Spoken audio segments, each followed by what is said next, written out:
ഭൂമി ലോകത്ത്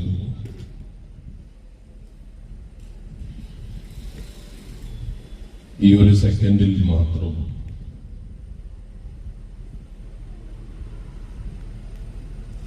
എന്തെല്ലാം രൂപത്തിൽ, എന്തെല്ലാം ഭാവത്തിൽ വ്യത്യസ്തങ്ങളായി മനുഷ്യൻ നേരിട്ടുകൊണ്ടിരിക്കുന്നു എന്നത്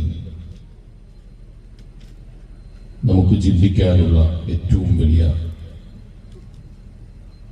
ഒരു ചിന്താഗതിയാണ്. ഇതേ നിമിഷം ഒരേ സ്ഥലത്ത് ഒരേ വിഭാഗത്തിൽപ്പെട്ട മനുഷ്യർ എന്ന് പറഞ്ഞാൽ അല്ലാഹുവിന്റെ സൃഷ്ടികളുടെ കൂട്ടത്തിൽ ഒരു സൃഷ്ടിയായ മനുഷ്യ വിഭാഗം തന്നെ ഒരേ സമയം എങ്ങനെയാണ് അനുഭവിക്കുന്നത് എന്ന് ചോദിച്ചാൽ വ്യത്യസ്ത രൂപങ്ങളിലാണ്, ഭാവങ്ങളിലാണ്. ഈ മജ്‌ലിസിൽ നല്ല ഹാപ്പി മൈൻഡിൽ, ടെൻഷനില്ലാതെ, പ്രയാസങ്ങളില്ലാതെ, ബുദ്ധിമുട്ടുകളില്ലാതെ ഉണ്ടെങ്കിൽ തന്നെയും ഹൃദയത്തിന്റെ താളങ്ങളിലേക്ക് അതിന് വിലകൽപ്പിക്കാതെ വൽഖദരി ഖൈരിഹി വശർരിഹി മിനല്ലാഹ്, എല്ലാം അല്ലാഹുവിൽ നിന്നാണ് എന്ന് ഉറച്ചു വിശ്വസിച്ചതിന്റെ കാരണം കൊണ്ട് അല്ലാഹുവിൽ ഭാരമേൽപ്പിച്ച് മനസ്സിന് ഭാരം കൊടുക്കാതെ സദസ്സിലിരിക്കുന്നവരുണ്ട്. അങ്ങനെയൊക്കെ വിശ്വാസം ഉണ്ട് എന്ന് പറയുന്നുണ്ടെങ്കിൽ പോലും ജീവിതത്തിന്റെ പല ഭാഗങ്ങളെയും കുറിച്ച് ആലോചിച്ച് ആശങ്കപ്പെട്ടിരിക്കുന്നവരുണ്ട്. പല പ്രയാസങ്ങളും നേരിടുന്നതിന്റെ കാരണം കൊണ്ട് മനസ്സിന് അഗാധമേറ്റിരിക്കുന്ന ആളുകൾ ചിലപ്പോൾ നമ്മുടെ സദസ്സിലുണ്ട്. എന്നാൽ അടുത്ത നിമിഷത്തെ പ്രതീക്ഷിച്ച് എന്തോ വലിയൊരു സംഭവം നടക്കാനുണ്ട് എന്ന പ്രതീക്ഷയിൽ, പ്രാർത്ഥനയോടെ, അത് നടന്നാലുണ്ടാകുന്ന എന്തൊക്കെയോ സ്വപ്നങ്ങൾ മനസ്സിൽ കൂട്ടിലാക്കി ഹാപ്പിയായി അത് നാളെ നേടും എന്ന പ്രതീക്ഷയിൽ കാത്തിരിക്കുന്നവരുമുണ്ട്. ഇന്ന് വെള്ളിയാഴ്ച മഴ കഴിഞ്ഞ് കുറ്റ്യാടി സിറാജുൽ ഹുദയിൽ നിന്ന് പള്ളിയിൽ നിന്ന് ഇറങ്ങിയപ്പോ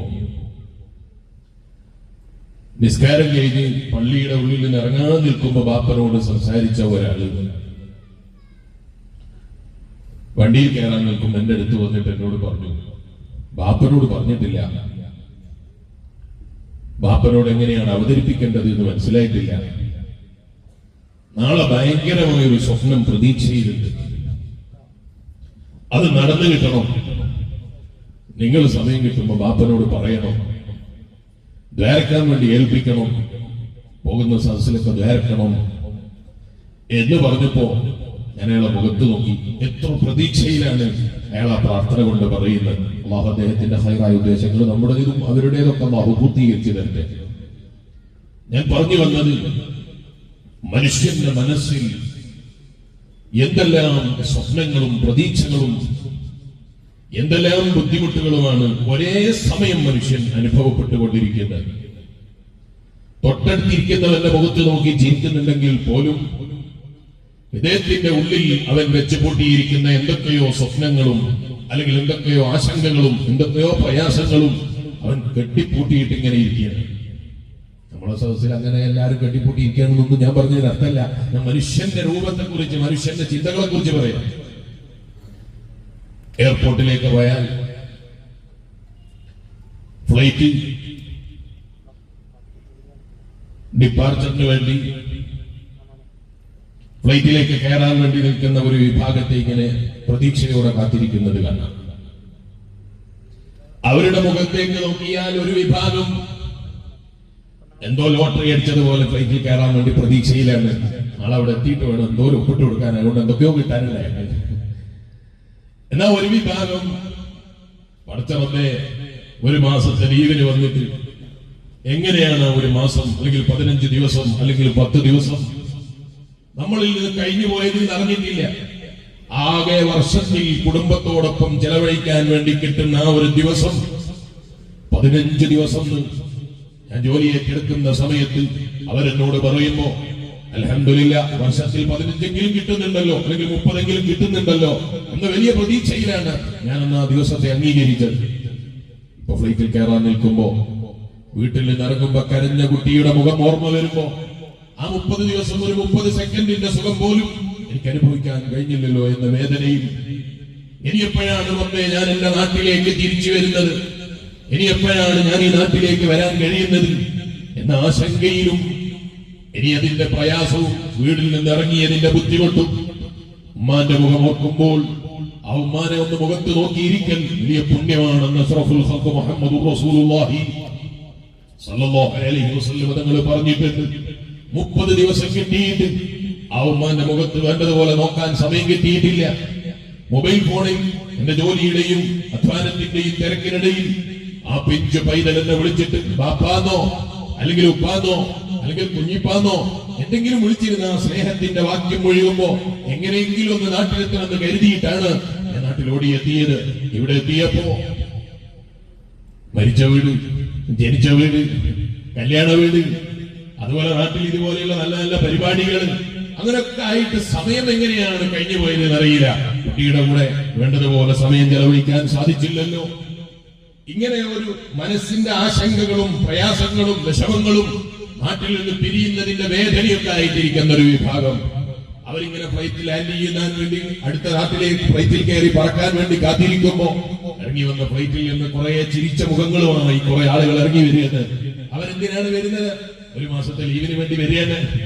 നേരത്തെ ഇയാൾ വന്ന ഒരു മാസത്തെ ലീവിന് വേണ്ടി വരുമ്പോ പുറത്ത് കാത്തിരിക്കുന്ന മക്കളെയും കുടുംബങ്ങളെയും ഒരു മാസത്തെ അടിച്ചു പൊളിച്ചുള്ള ജീവിതത്തെ കുറിച്ചൊക്കെ ആലോചിച്ച് വെട്ടിയൊക്കെ ആയിട്ട് വരുമ്പോ എന്തൊരാകാംക്ഷയിലാണ് അതേ എയർപോർട്ടിൽ ഒരു വിഭാഗം ഇറങ്ങി വരുന്നത്. നിങ്ങൾ ഹോസ്പിറ്റലിലേക്ക് പോയാൽ ഐസിയുടെ അല്ലാഹു നമുക്കൊക്കെയും എപ്പോഴും ആരോഗ്യവും ഇസ്സത്തും തഖ്വയും ഇഖ്ലാസും വറഹ്മത്തും അല്ലാഹു എപ്പോഴും ഏറ്റി തരട്ടെ. ഒരു ഫ്ലോറിൽ പോയി നോക്കിയാൽ അവിടെ വെന്റിലേറ്ററിന്റെ ഭാഗമാണ്. അതിന്റെ എൻട്രി തന്നെ വളരെ പ്രയാസമാണ്.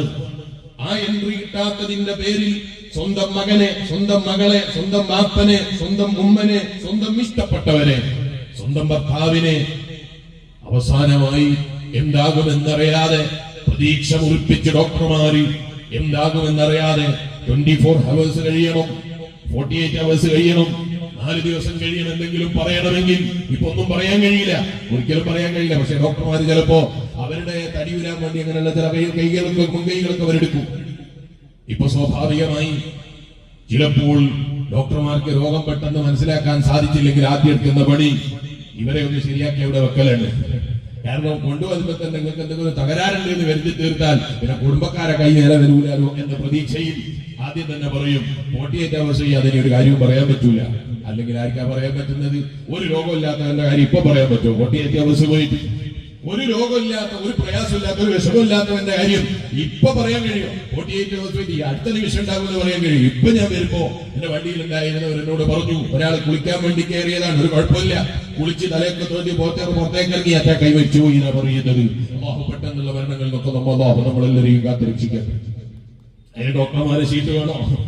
അസറായിലിനെ പിടിച്ചു കൊണ്ടുപോകാൻ ഡോക്ടർ സീറ്റിന്റെ ആവശ്യമുണ്ടോ? അല്ലെങ്കിൽ ഡോക്ടർമാരെ ഐസിയുടെ ആവശ്യമുണ്ടോ? അല്ലെങ്കിൽ വെന്റിലേറ്ററിന്റെ ആവശ്യമുണ്ടോ? അതിന്റെയൊന്നും ആവശ്യമില്ല. അതേ സ്ഥാനത്ത് മാനസികമായി തളർത്ത് കളയാൻ വേണ്ടി, അവരുടെ തടി വരാൻ വേണ്ടി ആയിരിക്കാം, ഗവൺമെന്റിന്റെ നിയമമായിരിക്കാം, അവർ ചിലപ്പോൾ അങ്ങനെ പറയും. ഞാനിപ്പോ പറഞ്ഞിങ്ങനെ ഓർമ്മ വന്നതാണ്, ഈജിപ്തിൽ അൽ അസ്ഹർ യൂണിവേഴ്സിറ്റിയിൽ പഠിക്കുന്ന സമയത്ത് നല്ല തണുപ്പുള്ള സമയം, ഫാമിലി ഈജിപ്തിലുണ്ട്. നെഞ്ചിനൊരു വേദന വന്നപ്പോ ഡോക്ടറെ അടുക്കലേക്ക് ചികിത്സക്ക് വേണ്ടി പോയി. ഞാൻ മുമ്പ് എവിടെയോ പ്രസംഗിക്കുമ്പോ പറഞ്ഞിരുന്നു, ഞാനിത് നമുക്ക് ജീവിതത്തിൽ ഉണ്ടാകുന്ന അനുഭവങ്ങൾ നമ്മൾക്ക് ഒരുപാട് പാഠങ്ങൾ നൽകുമെന്നത് ഓർമ്മപ്പെടുത്താൻ വേണ്ടിയാണ് പറയുന്നത്. ഹോസ്പിറ്റലിലെത്തിയത് സ്വന്തമായി വണ്ടി ഓടിച്ചിട്ടാണ്. കാരണം അത്ര വലിയൊരു ഗൗരവം എനിക്ക് ആരോഗ്യപരമായി തോന്നിയിട്ടില്ല. ഡോക്ടർ അടുക്കൽ എത്തിയപ്പോൾ ഡോക്ടർ ഉടനെ പെട്ടെന്ന് ECG എടുക്കണമെന്ന് പറഞ്ഞു. ECG എടുത്ത് ചെക്ക് ചെയ്തിട്ട് ഡോക്ടർ പറഞ്ഞു 4 മണിക്കൂർ ബാക്കിയുണ്ടാവും, അത് കഴിഞ്ഞാൽ പിന്നെ നിങ്ങൾ മരിച്ചു പോകും, അതുകൊണ്ട് ഇപ്പൊ കയറണം ഓപ്പറേഷൻ തിയേറ്ററിൽ, രക്ഷ വേണമെങ്കിൽ ഇപ്പൊ ഓപ്പറേഷൻ തിയേറ്ററിൽ കയറണം.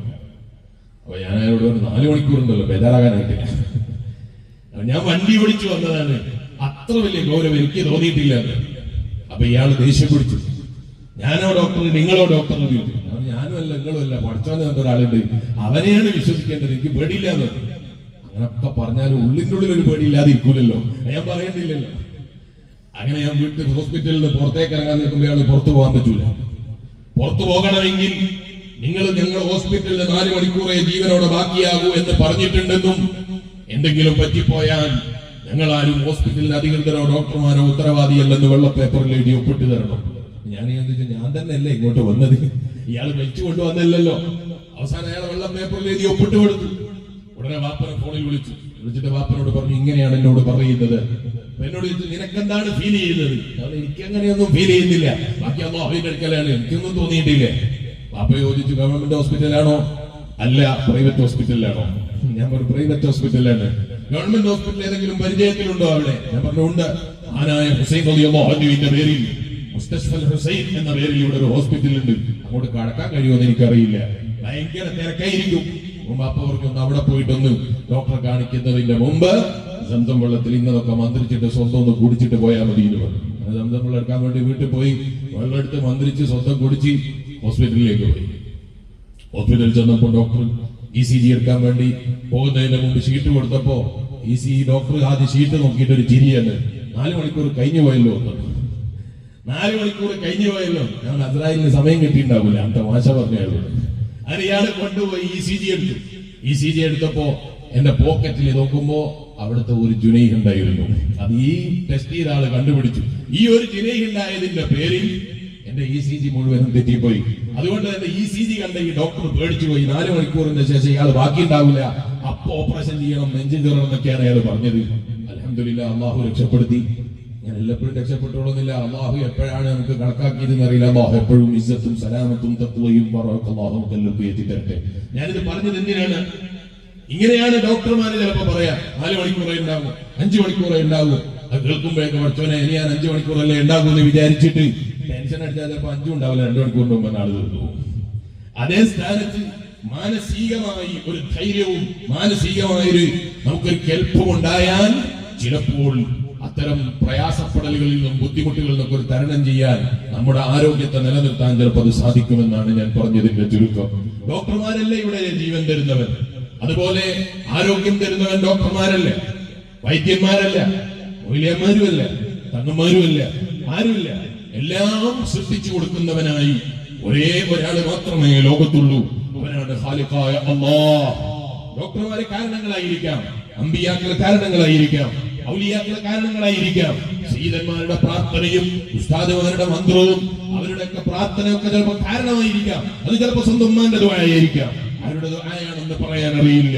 ഹബീബായ അഷ്റഫുൽ ഖൽഖ് മുഹമ്മദുർ റസൂലുള്ളാഹി സ്വല്ലല്ലാഹു അലൈഹി വസല്ലം തങ്ങളെ ദുആക്ക് ഇജാബത്ത് കിട്ടുന്ന ആളുകളെ കുറിച്ച് ചോദിച്ചപ്പോൾ നബി സല്ലല്ലാഹു അലൈഹി വസല്ലം തങ്ങൾ പറഞ്ഞു, തെറ്റ് ചെയ്യാത്ത നാവ് കൊണ്ട് നിങ്ങൾ ദുആ ചെയ്യണം, അങ്ങനെ ദുആ ചെയ്താൽ നിങ്ങളുടെ ദുആക്ക് ഇജാബത്ത് ഉണ്ടാകും എന്ന് പറഞ്ഞു.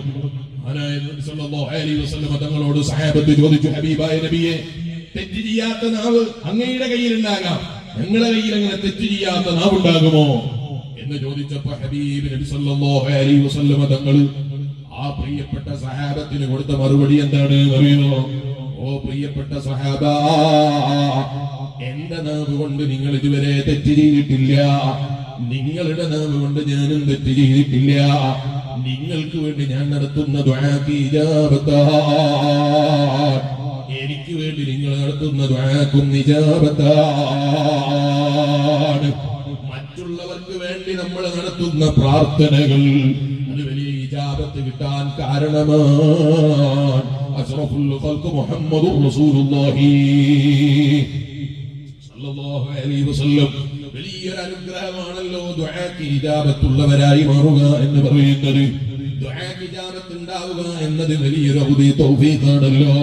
അതുകൊണ്ടാണ് മഹാനായ ഇമാം നവവി റളിയല്ലാഹു അൻഹു കഅബത്തിന്റെ അടുക്കലേക്ക് ആദ്യമായി പോകുന്ന ഒരാള്, കഅബത്തിലേക്ക് ഖബറിലേക്ക് നോക്കുമ്പോൾ ആദ്യം ദുആ ചെയ്യേണ്ട ദുആ, ആ ഇജാബത്തുള്ള ദുആ എന്തിനു വേണ്ടി ചെലവഴിക്കണമെന്ന ചർച്ച ചെയ്തപ്പോൾ ഇമാം നവവി റളിയല്ലാഹു അൻഹു ചർച്ചയിൽ മറുപടി കൊടുത്തത് എന്താണ്? കഅബ കാണുന്ന സമയത്ത് ആദ്യം ദുആ ചെയ്യേണ്ടത്, ഞാൻ എന്റെ ജീവിതത്തിൽ നടത്തുന്ന സർവ്വ ദുആകൾക്കും നീ ഉത്തരം നൽകണേ അല്ലാഹ്, ഇജാബത്ത് നൽകണേ അല്ലാഹ്. എന്താ കാരണം എന്നറിയോ? ആ ഒരൊറ്റ ദുആ കൊണ്ട് തന്നെ എല്ലാ ദുആക്കും ഇജാബത്ത് നേടാൻ അത് മതിയായി പോയി. ദുആക്ക് ഇജാബത്ത് ഉണ്ടാവുക എന്ന് പറയുന്നത് വലിയൊരു തൗഫീഖാണ്.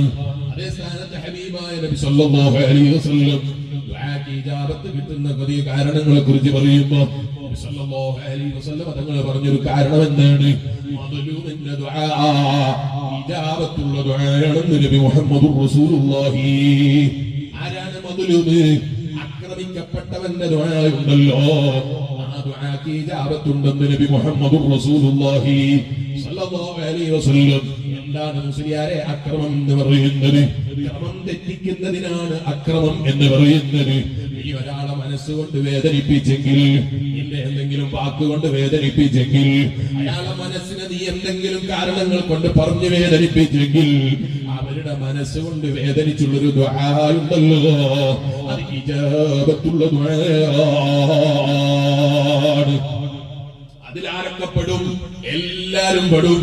ഭർത്താവ് ഭാര്യനോട് എന്തെങ്കിലും ആവശ്യമില്ലാത്ത എന്തെങ്കിലും പറഞ്ഞ് അവളെ വേദനിപ്പിച്ച് അവളോട് അക്രമം ചെയ്താൽ, മുസ്ലിയാരെ അത് എന്റെ പെണ്ണുങ്ങളല്ലേ, എന്റെ ഭാര്യയല്ലേ, നിന്റെ ഭാര്യയായിരിക്കാം, അതേ സ്ഥാനത്ത് അവളെ വേദനിപ്പിക്കുന്ന വാക്ക് പറഞ്ഞ് അവളെ മനസ്സിനെ വേദനിപ്പിച്ച് ഹൃദയത്തിന് കറയുണ്ടാക്കുന്ന വിധത്തിൽ ദുൽമ് ചെയ്താൽ, അവളോട് അക്രമം ചെയ്തിട്ട് ആക്രമിക്കുന്ന സമയത്ത് വേദനിച്ചൊരു പ്രാർത്ഥന നടത്തിയാൽ, അത് സ്വന്തം ഭാര്യയാണെങ്കിൽ പോലും ദുആക്ക് ഇജാബത്ത് കിട്ടാൻ അത് മതിയായി പോയി. നമ്മുടെ നാട്ടിലൊന്നും അങ്ങനെയുള്ള പുരുഷന്മാര് ഇല്ലാത്തത് കൊണ്ട്, അല്ലെങ്കിൽ ഇല്ലാതെ ഞാൻ മനസ്സിലാക്കുന്നത് കൊണ്ട് ഞാൻ ഇപ്പോൾ അതിലേക്ക് വിശദമായി കടക്കുന്നില്ല. നാട്ടുകാരോട് ഭയങ്കര സ്വഭാവമാണ്, കമ്മിറ്റിയിൽ ഭയങ്കര സ്വഭാവമാണ്. കാരണം പ്രസിഡന്റ് ആണല്ലോ, അതുപോലെ കമ്മിറ്റിയിൽ ഭയങ്കര മാന്യനാണ്. അടുത്ത പ്രാവശ്യം സെക്രട്ടറി ആകണല്ലോ. ഇതൊന്നും അല്ലെങ്കിലോ കമ്മിറ്റിയിൽ നല്ല സ്വഭാവമല്ലെങ്കിൽ നാട്ടുകാര് തല്ലി ശരിയാക്കി കളയും. അങ്ങനെയാണല്ലോ. ഞാൻ ഇപ്പൊ ഇവിടെ വരുന്ന വഴിയിൽ വണ്ടിയിൽ നിന്ന് കേൾക്കുകയാണ്, ഒരാളെ പിന്നാലെ കുറെ ആളുകൾ ഓടുന്നുണ്ട്. കുറെ ആദ്യ ചെറുപ്പക്കാര് പറയുന്നത് അവനെ വെറുതെ വിട്ടാൻ പറ്റൂല. ഇങ്ങനെയാണല്ലോ മനുഷ്യന്റെ സ്വഭാവം മോശമായാൽ നാട്ടുകാര് വെറുതെ വിടൂല. അവിടെ നാട്ടുകാരോട് ഭയങ്കര മാന്യനാണ്, നാട്ടുകാരോട് ഭയങ്കര സ്വഭാവമാണ്, നാട്ടുകാരെ ഭയങ്കര ഷോപ്പിംഗ് ആണ്. കാരണം നാട്ടുകാരിടയിൽ ഭയങ്കര മാന്യനാകണം. ഇത് ഞാനൊരു ആവശ്യത്തിന് വേണ്ടി ഒരാളെ ഫോണിൽ വിളിച്ചു. അയാളെ ഫോണിൽ വിളിച്ച് സംസാരിച്ചപ്പോ ഞാൻ ചോദിച്ചു, തിരക്കിലാണോ? തിരക്കൊന്നുമില്ല, ഇന്ന് രാത്രിയിൽ ജനറൽ ബോഡി ഉണ്ട്, അതിന്റെ ടെൻഷനിലാണ്. ഞാനിങ്ങനെ ചിന്തിച്ചു, പച്ചമോനെ ജനറൽ ബോഡി വന്ന് ഇയാൾക്ക് ഇങ്ങനെ ടെൻഷൻ അടിക്കുന്നത്, പള്ളിയുടെ ജനറൽ ബോഡി വന്ന് ഇയാൾ ഭയങ്കര ടെൻഷനിലാണ്. എന്താണ് ഈ ടെൻഷൻ എന്ന് എനിക്കറിയില്ല. മുമ്പ് ഒരാളെ ഫോണിൽ എന്റെ സ്റ്റാറ്റസിൽ ഞാൻ കണ്ടത് എനിക്ക് ഓർമ്മയുണ്ട്. ഫേന എന്ന അടയാളത്തിൽ വോട്ട് ചെയ്തിട്ട് എന്നെ പള്ളി കമ്മിറ്റിയുടെ സെക്രട്ടറിയാക്കി വിജയിപ്പിക്കുക. ഞാൻ എന്റെ കണ്ണുകൊണ്ട് കണ്ട കണ്ണൂർ ജില്ലയിൽ ഒരു പള്ളിയുടെ കമ്മിറ്റിക്കുള്ള തെരഞ്ഞെടുപ്പ് കണ്ടതാണ്.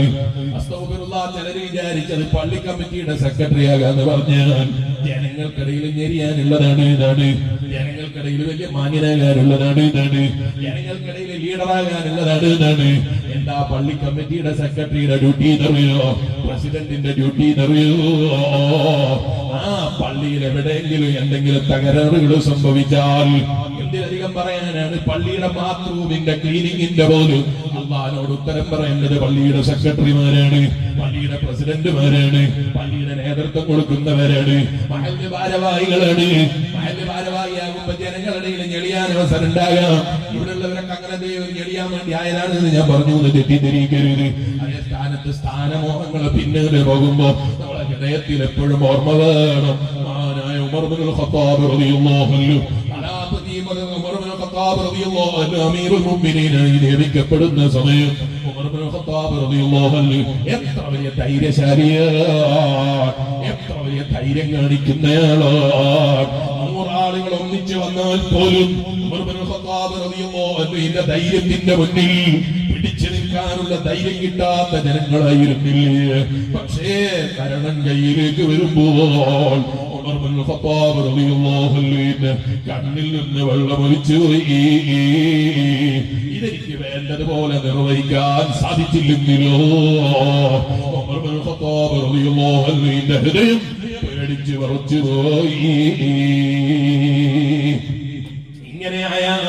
ഇങ്ങനെ ഒരു ബോധമുണ്ടായാൽ പള്ളിയുടെ കാര്യത്തിൽ പിന്നെ ടെൻഷൻ അടിക്കേണ്ടി വരുമോ? വേറെ ചില ആളുകളുണ്ട്, ഞാൻ ഏതായാലും സെക്രട്ടറി ആയിട്ടില്ലല്ലോ, അവരുടെ സെക്രട്ടറിന്റെ ഡ്യൂട്ടിയാണല്ലോ, അല്ലെ? അങ്ങനെ ഉണ്ടല്ലോ ചില ആളുകള്. നമ്മുടെ നാട്ടിലൊന്നും അങ്ങനെയുള്ള ആളുകൾ ഉണ്ടാവില്ല എന്നാണ് ഞാൻ വിശ്വസിക്കുന്നത്. പള്ളിയുടെ കാര്യത്തിലേക്ക് ഞാനിപ്പോ വിശദമായി കിടക്കുന്നില്ല. പള്ളി എന്ന് പറഞ്ഞാൽ അള്ളാന്റെ വീടാണ്. ആ അള്ളാന്റെ വീട്ടിനെന്തിനാണ് സെക്രട്ടറി? അള്ളാന്റെ വീട്ടിനെന്തിനാണ് പ്രസിഡന്റ്? അള്ളാന്റെ വീട്ടിനെന്തിനാണ് ഖജാൻജി? അതേ അള്ളാഹുവിന്റെ വീട്ടിന് സേവനം ചെയ്യാനാണ്, ആ പള്ളിക്ക് ഖിദ്മത്തെടുക്കാനാണ്. പള്ളിയിൽ എവിടെയെങ്കിലും പള്ളിക്കാറ്റം കണ്ടാൽ എന്തേ മുക്രിച്ചാക്ക് നമ്മൾ ശമ്പളം കൊടുക്കുന്നില്ലേ? മുക്രിക്ക് നമ്മൾ പൈസ കൊടുക്കുന്നില്ലേ? ഇവിടെ എത്ര ഉസ്താദുമാരുണ്ട്, ഇവർക്ക് എന്താ ഇത് ക്ലീനാക്കിക്കൂടെ എന്ന് ചോദിക്കാൻ പോലും കാത്തിരിക്കാൻ നിർവാഹമില്ല. അള്ളാന്റെ വീടാണെങ്കിൽ അവിടെ എന്ത് ക്ലീനില്ലാത്തത് കണ്ടാലും കാണുന്നവൻ അതാ നജസിനെ നീക്കിക്കൊള്ളണമെന്നല്ലേ നിയമം. അതുകൊണ്ടല്ലേ അഷ്റഫുൽ ഖൽഖ് മുഹമ്മദുർ റസൂലുള്ളാഹി സല്ലല്ലാഹു അലൈഹി വസല്ലം അവിടുത്തെ ശറഫാക്കപ്പെട്ട കൈകൊണ്ട് പള്ളിയിലെ മദീനത്തെ പള്ളിയില് അതാ തുപ്പി വെച്ച അറിവില്ലായ്മ കൊണ്ട് ചെയ്തു വെച്ച ആളുകളുടെ കഫം പോലും അവിടുത്തെ ശറഫാക്കപ്പെട്ട കൈകൊണ്ട് അവിടെ എടുത്തു മാറ്റുന്നതിന് മടി കാണിച്ചിട്ടില്ലെന്ന് ഹദീസിൽ കാണാം. ഞാനിപ്പോൾ അതിലേക്ക് വിശദമായി കിടക്കുന്നില്ല. ഇരിക്കട്ടെ, നമ്മളെ മനസ്സിൽ എപ്പോഴും നേതാവാകാൻ നമുക്ക് താല്പര്യമാണ്, സേവനം ചെയ്യാൻ നമ്മൾ ബേക്കിലാണ്. അങ്ങനെ ആകാൻ പാടില്ല എന്നാണ് ഞാൻ എന്നോട് പറയുന്നത്. അമ്മ നമ്മളെ നന്നാക്കി തരട്ടെ. ഇരിക്കട്ടെ, ഈമാനുള്ള വിശ്വാസികളെ, പറഞ്ഞു വന്നത് മറന്നുപോയോ? മനുഷ്യൻ എന്ന് പറയുന്നത് ഒരേ സമയം തന്നെ വ്യത്യസ്തമായ രൂപങ്ങളെയും ഭാവങ്ങളെയും നേരിടുന്നവനാണ്, കീപ്പ് ചെയ്യുന്നവനാണ്, സ്വീകരിക്കുന്നവനാണ്. ഞാൻ പറഞ്ഞത് ഏർപ്പാട് നമ്മളൊരു ഹോസ്പിറ്റലിൽ പോയാൽ ഹോസ്പിറ്റൽ ഐസിയിൽ കിടക്കുന്ന മനുഷ്യൻ, അയാളുടെ ഉള്ളിൽ കിടക്കുന്ന മനുഷ്യന്റെ ബേജാറിൽ എത്ര ആളുകൾ പുറത്തുണ്ട്. അതേ ബിൽഡിങ്ങിൽ തന്നെ നേരെ താഴെയാണ് ഗൈനക്കോളജിസ്റ്റിന്റെ കേന്ദ്രം. അവിടെ പോയി നോക്കിയാലോ അവിടെയും ICU എഴുതി വെച്ചിട്ടുണ്ട്. പക്ഷെ അവിടെ നോക്കുമ്പോൾ കുറെ ആളുകൾ ചിരിക്കുകയാണ്, കുറെ ആളുകൾ കേക്ക് വാങ്ങാനോടാണ്, കുറെ ആളുകൾ മിഠായി വാങ്ങാനോടാണ്, കുറെ ആളുകൾ കുപ്പായം വാങ്ങാൻ ആൺകുട്ടിയുടേതാണോ പെൺകുട്ടിയുടേതാണോ ആരുടെ വാങ്ങണം എന്നുള്ള ബേജാറിലാണ്, അല്ലെങ്കിൽ അതിന്റെ സന്തോഷത്തിലാണ്. ആൺകുട്ടിയാണ് എന്ന് പറഞ്ഞപ്പോൾ ഉള്ള ആഹ്ലാദത്തിലാണ്. ഇതുവരെ ഒരൊറ്റ പെൺകുട്ടി കിട്ടാത്തതിന്റെ പേരിൽ ഒരു പെൺകുട്ടിയെ കിട്ടിയതിന്റെ പേരിലുള്ള പുഞ്ചിരിയിലാണ്. ഒരേ ബിൽഡിങ്ങിൽ തന്നെ, ഒരേ നാട്ടിൽ തന്നെ, ഒരേ നാട്ടുകാര് തന്നെ അവിടെ ഒരുമിച്ച് കൂടിയിരിക്കുന്ന ഒരേ സമയത്ത് തന്നെ ഒരു വിഭാഗം സന്തോഷത്തിലാണ്, മറ്റൊരു വിഭാഗം ടെൻഷനില്ല. എന്താണിത് നമുക്ക് നൽകുന്ന പാഠമെന്നറിയോ? ഇന്നത്തെ ദിവസം നീ ഇവിടെ ടെൻഷന്റെ ICUവിന്റെ മുന്നിലാണെങ്കിൽ നാളെ നീ ഹാപ്പിയുടെ ICUവിന്റെ മുന്നിലാണ്, മറ്റന്നാള് വീണ്ടും ടെൻഷന്റെ ICUവിന്റെ മുന്നിലാണ്. ഈ ഭൂമി ലോകം എന്ന് പറയുന്നത് നിലനിൽക്കുന്ന സുഖം നൽകുന്ന ലോകമല്ല. ഇപ്പൊ ചില ആളുകൾക്കല്ല, നമ്മളെ വേങ്ങരയിലൊന്നും ഇല്ലാന്ന് ഞാൻ വിചാരിക്കുന്നത് അല്ലേ? ഇപ്പൊ ചില പുതിയ ജനറേഷന്റെ പേരിൽ വരുന്ന ചില ആളുകൾ, അവർക്ക് പറയാനുള്ളത് my body my choice. English പറഞ്ഞാൽ ജായിസാവെന്ന് വിചാരിക്കുന്ന ചില ആളുകൾ നമ്മുടെ നാട്ടിൽ നിന്നുള്ള ആളുകൾ ഉണ്ടാവില്ല അല്ലെ? മുമ്പ് കാലത്ത് നമ്മുടെ ഉപ്പാപ്പമാര് ഈ മുണ്ടിന്റെ ഉള്ളിൽ കൊടുക്കുന്ന ഒരു സാധനം ഉണ്ട്, പേര് ഞാൻ പറയാണ്ട് നിങ്ങൾക്ക് അറിയാം അല്ലെ? മുണ്ടിന്റെ അടിയിൽ കൊടുക്കുന്ന ഒരു സാധനം ഉണ്ട്. അവര് പണ്ട് കാലങ്ങളിൽ അവിടത്ത് കാണുമെന്ന് മേടിച്ചിട്ട് തിരിഞ്ഞു നിന്നിട്ടാണ് അതിന്റെ ഉള്ളിൽ കീശയിൽ പൈസ എടുത്തിട്ടൊക്കെ കൊടുക്കുന്ന കാണല്. ഇപ്പൊ അങ്ങനെയുള്ള സാധനം ഉണ്ടോ എന്ന് എനിക്കറിയില്ല കേട്ടോ, ഞാൻ ഉദാഹരണം പറഞ്ഞതാണ്. അതിന് ഇപ്പൊ ചില ചെറുപ്പക്കാര് അതിട്ടിട്ട് ഭയങ്കര ജോറായിട്ട് അങ്ങാടിയിൽ ഇറങ്ങിയാല് ഭയങ്കര ഇംഗ്ലീഷുകാരന്റെ പോലെ എന്ന് വിചാരിക്കുന്ന 3/4 എന്നൊക്കെ പേരിട്ടാല് ഭയങ്കര ജോറാവെന്ന് വിചാരിക്കുന്ന ചില ആളുകൾ നമ്മുടെ നാട്ടിൽ അങ്ങനെയുള്ള ആളുകൾ ഉണ്ടാകില്ല എന്ന് ഞാൻ വിചാരിക്കുന്നത്. അങ്ങനെ 3/4 പേരിട്ടാല് അത് ജായിസാവോ? പണ്ട് കാലങ്ങളിൽ അതിനുള്ളിൽ കൊടുക്കുമ്പോ എന്തായിരുന്നു പറയുന്നത്? അതിനെ പറഞ്ഞാൽ പോലെ അവൻ 3/4 ആക്കിയിട്ട് പണ്ട് നമ്മുടെ ഉപ്പാപ്പമാരൊക്കെ മുണ്ടിന്റെ അടിയിൽ എടുത്തിരുന്ന സാധനമാണ്. അതിന് 3/4 പേരിട്ട് അങ്ങാടിയിൽ ഇറങ്ങുമ്പോ ഞാൻ ഭയങ്കര പുതിയ ചിന്താഗതിയുള്ള ഭയങ്കര സാധനമായിട്ട് ഇറങ്ങി വന്നതാണ്. എന്നെ ആരും നോക്കണ്ട, ഞാൻ അങ്ങനെ മുണ്ടൊക്കെ കാണിക്കും. അങ്ങനെ അവിടത്തല്ലെന്ന് കാണാൻ ഒരു പുതിയ മോഡലാ. My body my choice. ഭയങ്കര ചോയ്സാ അല്ലെ? ശരീരത്തിലുള്ള രോമക്കുഴിയിൽ അധികാരമില്ലാത്ത മനുഷ്യനാ മൈ ബോഡി മൈ ചോയ്സ് ഇതൊക്കെ ഇംഗ്ലീഷ് പറഞ്ഞ് മേടിപ്പിക്കുന്നത്. അല്ലെ? നിങ്ങൾ ആലോചിച്ചു നോക്ക്. My body my choice. എന്ത് മൈ ബോഡി അല്ലെ? അങ്ങനെ ചിലതൊക്കെ പറയല്. ഇന്ന് ഞാൻ വിദേശ രാജ്യത്തേക്ക് പോവാണ്, ഞാൻ വരുമ്പോ അവന്റെ കൂട്ടറിൽ വിളിച്ചാണ് എന്റെ ഫ്ലൈറ്റ് എത്ര മണിക്കാണെന്ന് ചോദിച്ചു. ഓ, വലിയൊക്കെ ഫ്ലൈറ്റ് ഒക്കെ ഉണ്ടോ? എന്റെ ഫ്ലൈറ്റ് എത്ര മണിക്കാണെന്ന് ചോദിക്കുമ്പോ അവർ തിരിച്ചു ചോദിക്കാം, നിങ്ങൾക്ക് ഫ്ലൈറ്റ് ഒക്കെ ഉണ്ടോ? നിങ്ങൾ ഫ്ലൈറ്റ് ഒക്കെ എപ്പോഴാണ് വാങ്ങി? ഞങ്ങൾ അറിയില്ലല്ലോ. എന്താണ് പറഞ്ഞതിന്റെ അർത്ഥം? എന്റെ സ്വന്തം ഫ്ലൈറ്റ് ആണ് അല്ല, എല്ലാവർക്കും അറിയാം സ്വന്തം ഫ്ലൈറ്റിനെ കുറിച്ചല്ല പറഞ്ഞത്, യാത്ര ചെയ്യാനുള്ള ഫ്ലൈറ്റിനെ കുറിച്ചാണ് പറഞ്ഞത് അല്ലേ? എന്റെ ട്രെയിൻ എന്ന് പറയും. അപ്പോഴേക്ക് ഗവൺമെന്റ് വന്ന്, ഇന്ത്യ ഗവൺമെന്റ് വന്ന് കേസെടുക്കുക, ഞങ്ങളാർക്കും റെയിൽവേ സ്റ്റേഷനും ട്രെയിനൊന്നും വിറ്റിട്ടില്ല, ഇവരേതാ ഒരു പുതിയ എന്റെ ട്രെയിനും പറഞ്ഞു വന്നത്, അങ്ങനെ ഇവിടെ ഒരു ട്രെയിൻ ഉണ്ടായിട്ടില്ല എന്നാർക്കും പറയരുതോ? ഇതുപോലെ പറയാനോ? എന്നാ പിന്നെ എങ്ങനെയാ മൈ ചോയ്സ് കൂടി എന്റെ കൂടെ വന്നത്? മൈ ബോഡി മൈ ചോയ്സ് എന്നല്ലേ പറഞ്ഞത്? നിന്റെ ചോയ്സ് ആണെങ്കിൽ, നിന്റെ ബോഡി നിന്റെ ഇഷ്ടപ്രകാരമാണെങ്കിൽ കണ്ണാടിയിൽ നോക്കിയേ, എന്നിട്ട് നീ ഇഷ്ടപ്പെട്ട പോലെ ആയോ? എനിക്ക് ആകണയില്ലേ? അവനെ പോലെ ആകണമായിരുന്നു, അങ്ങനെ ഭംഗി വേണമായിരുന്നു, ഇങ്ങനെ ഭംഗി വേണമായിരുന്നു, നിനക്ക് തോന്നലില്ലേ? എന്ത് ചോയ്സാണോ നിനക്കുള്ളത്? ചിലർ ചോദിക്കും, ബാപ്പയും ഉമ്മയും പഠിച്ചിട്ടാ ഞാൻ എന്താ കറുത്തു പോയത് പഠിച്ചോനെ അല്ലെ? ചിലർ പറയും, ബാപ്പയും ഉമ്മയും കറുത്തിട്ടാണ്, ആ കുട്ടി എങ്ങനെയാ പഠിച്ചോനെ വെളുത്തത്? ആർക്ക് അധികാരമുണ്ട് ഇവിടെ? ബാപ്പ കഴിച്ച മുട്ടന്റെ മണ അല്ലെങ്കിൽ ഉമ്മ കഴിച്ച മുട്ടന്റെ മണാണോ? അല്ല, അതൊക്കെ അല്ലാഹുവിന്റെ തീരുമാനമാണ്. അവിടെ മറികടക്കാൻ കഴിയുന്ന ശക്തിയില്ല എന്നാണ് ഞാൻ പറഞ്ഞത്. മൈ ബോഡി മൈ ചോയ്സ് ഇതൊക്കെ അങ്ങനെ ഡയലോഗ് അടിക്കാൻ കഴിയും. ആ ഡയലോഗ് പറയാൻ, പൂർത്തീകരിക്കാൻ റബ്ബ് നിനക്ക് ജീവിതം തരാൻ തീരുമാനിച്ചിട്ടില്ലെങ്കിൽ അത് പൂർത്തീകരിക്കാനുള്ള അധികാരം പോലും ഇല്ലാത്തവനാണ് മനുഷ്യൻ എന്ന് പറയുന്നത്. അല്ലാഹു നമ്മളെ കാത്തിരക്ഷിക്കട്ടെ അല്ലെ? ഇപ്പൊ ചില ചെറുപ്പക്കാർക്ക് ന്യൂ ജനറേഷൻ എന്ന് പറഞ്ഞാൽ എല്ലാം ജായിസാണ് അല്ലെ? എന്നിട്ടോ ബാപ്പ തന്ത വൈബാണ്, ഉമ്മയോ അത് തള്ള വൈബാണ്. നമ്മുടെ നാട്ടിലൊന്നും അങ്ങനെയുള്ള കുട്ടികൾ ഇല്ലാത്തത് കൊണ്ട് ഞാൻ ഇപ്പൊ അതിലേക്ക് കടക്കുന്നില്ല. ഞാൻ ഈ അടുത്തൊരു സ്കൂളിൽ, ഇംഗ്ലീഷ് മീഡിയം സ്കൂളിൽ ഒരു ഉദ്ഘാടനവുമായി ബന്ധപ്പെട്ട് പങ്കെടുത്തു. ആ കുട്ടികളുമായിട്ട് വരുന്നത് സംബന്ധിച്ചതന്നെ. അപ്പൊ കുട്ടികളോട് ഞാൻ ചോദിച്ചു, മക്കളെ തന്ത വൈബ് എന്ന് പറഞ്ഞാൽ എന്താണെന്ന് അറിയുമോ? അപ്പൊ കുട്ടികളൊക്കെ ചിരിക്കുന്നു. ഇപ്പൊ സാഹസിന് ചില ആളുകൾ ചിരിക്കുന്നുണ്ട്. തന്ത വൈബ് എന്ന് പറയുമ്പോൾ എനിക്ക് ചിരി വരല്ല. എന്താണ് ഈ തന്ത വൈബ് എന്ന് പറഞ്ഞാല് എനിക്ക് മനസ്സിലാകുന്നില്ല. തന്ത വൈബ് എന്ന് പറയുമ്പോഴേക്ക് വേല കേൾക്കുന്ന ഉപ്പമാരെ, നിങ്ങളൊന്നും ഒരിക്കലും ബേജാറായിട്ട് പഠിച്ചോനെ എന്തോ ഇവരെന്തോ പുതിയ കണ്ടുപിടിച്ചോ, മൊബൈൽ ഫോണിന്റെ ഉള്ളിൽ എന്തോ പുതിയ എന്തോ ആപ്ലിക്കേഷനോ മറ്റോ ആണെന്ന് വിചാരിച്ചിട്ട് ഇതെങ്ങനെയാ ഇവരോട് ചോദിക്കാന്ന് വിചാരിച്ചിട്ടൊന്നും അവര് പറയുന്നത് അങ്ങനെ അംഗീകരിച്ചു കൊടുക്കരുത്. തന്റെ വൈബ് എന്ന് വിളിക്കുമ്പോഴേക്ക് നമ്മൾ ബേജാറായി പോകരുത് എന്ന് ഞാൻ പറഞ്ഞത്. അവരങ്ങനെ പലതും പറയും, വിവരമില്ലാത്ത കുട്ടികളാണ്. ആ ചിന്താഗതി എപ്പോഴും വേണം. പ്രായപൂർത്തിയും ബുദ്ധിയും പക്വത എത്താതിരിക്കുമ്പോ സ്വാഭാവികം ഉണ്ടാകുന്ന അങ്ങനത്തെ പല ചിന്തകളും ഉണ്ടാവും അല്ലെ? നിങ്ങൾക്ക് എല്ലാവർക്കും അറിയാം, എത്ര ആൾ ഈ സദസ്സിൽ കല്യാണം കഴിഞ്ഞ ആളുകൾക്ക് ഇല്ലേ? കല്യാണം കഴിഞ്ഞ ആരും ഇല്ലേ ഇവിടെ? ഉണ്ട്. കല്യാണം കഴിഞ്ഞു എന്ന് പറയുന്നത് തന്നെ പറയാൻ ചിരിക്കല്ലേ അല്ലെ? കല്യാണം കഴിക്കാൻ വേണ്ടി കാത്തിരിക്കുന്ന ചെറുപ്പക്കാരില്ലേ? അല്ലാഹു ഹൈറായ ഇണകൾ അല്ലാഹു നൽകി കൊടുക്കട്ടെ. എന്റെ നാട്ടുകാർക്കൊന്നും വ്യാപനമാണെന്നില്ലേ? ആമീൻ പറയുന്നത് ഉഷാറില്ലാത്ത. അല്ലാഹു എല്ലാവർക്കും ഹൈറായ ഇണകൾ നൽകട്ടെ. വിവാഹം എന്ന് പറയുന്നത് നബി സല്ലല്ലാഹു അലൈഹി വസല്ലം തങ്ങളുടെ സുന്നത്താണ് അല്ലേ? ആ സുന്നത്ത് വലിയ മഹത്വമുള്ള സുന്നത്താണ്. ഞാനിപ്പോ അതിലേക്ക് വിശദമായി കിടക്കുന്നില്ല. യാ മഅ്ശറ ശബാബ് മൻ ഇസ്തതാഅ മിൻകുമുൽ ബാഅത ഫല്യതസവ്വജ്. നബി സല്ലല്ലാഹു അലൈഹി വസല്ലം പറഞ്ഞു, യുവാക്കളെ വിവാഹം കഴിക്കണം. റീചാർജ് ചെയ്തൊന്നും വെറുതെ പൈസ എടുത്ത് കളയരുത്. നിക്കാഹിന് വേണ്ടിയിട്ട് നല്ല പവന് വാങ്ങി വെക്കാനുള്ള പൈസ ഉണ്ടാക്കിയെടുക്കണം. ആവശ്യമില്ലാതെ മൊബൈൽ ഫോണിലും വേറെ ആളുകൾക്ക് റീചാർജ് ചെയ്തിട്ടൊന്നും തീർക്കേണ്ട പൈസ അല്ല നമ്മുടെ കയ്യിലുള്ള പൈസ എന്ന് പറയുന്നത്.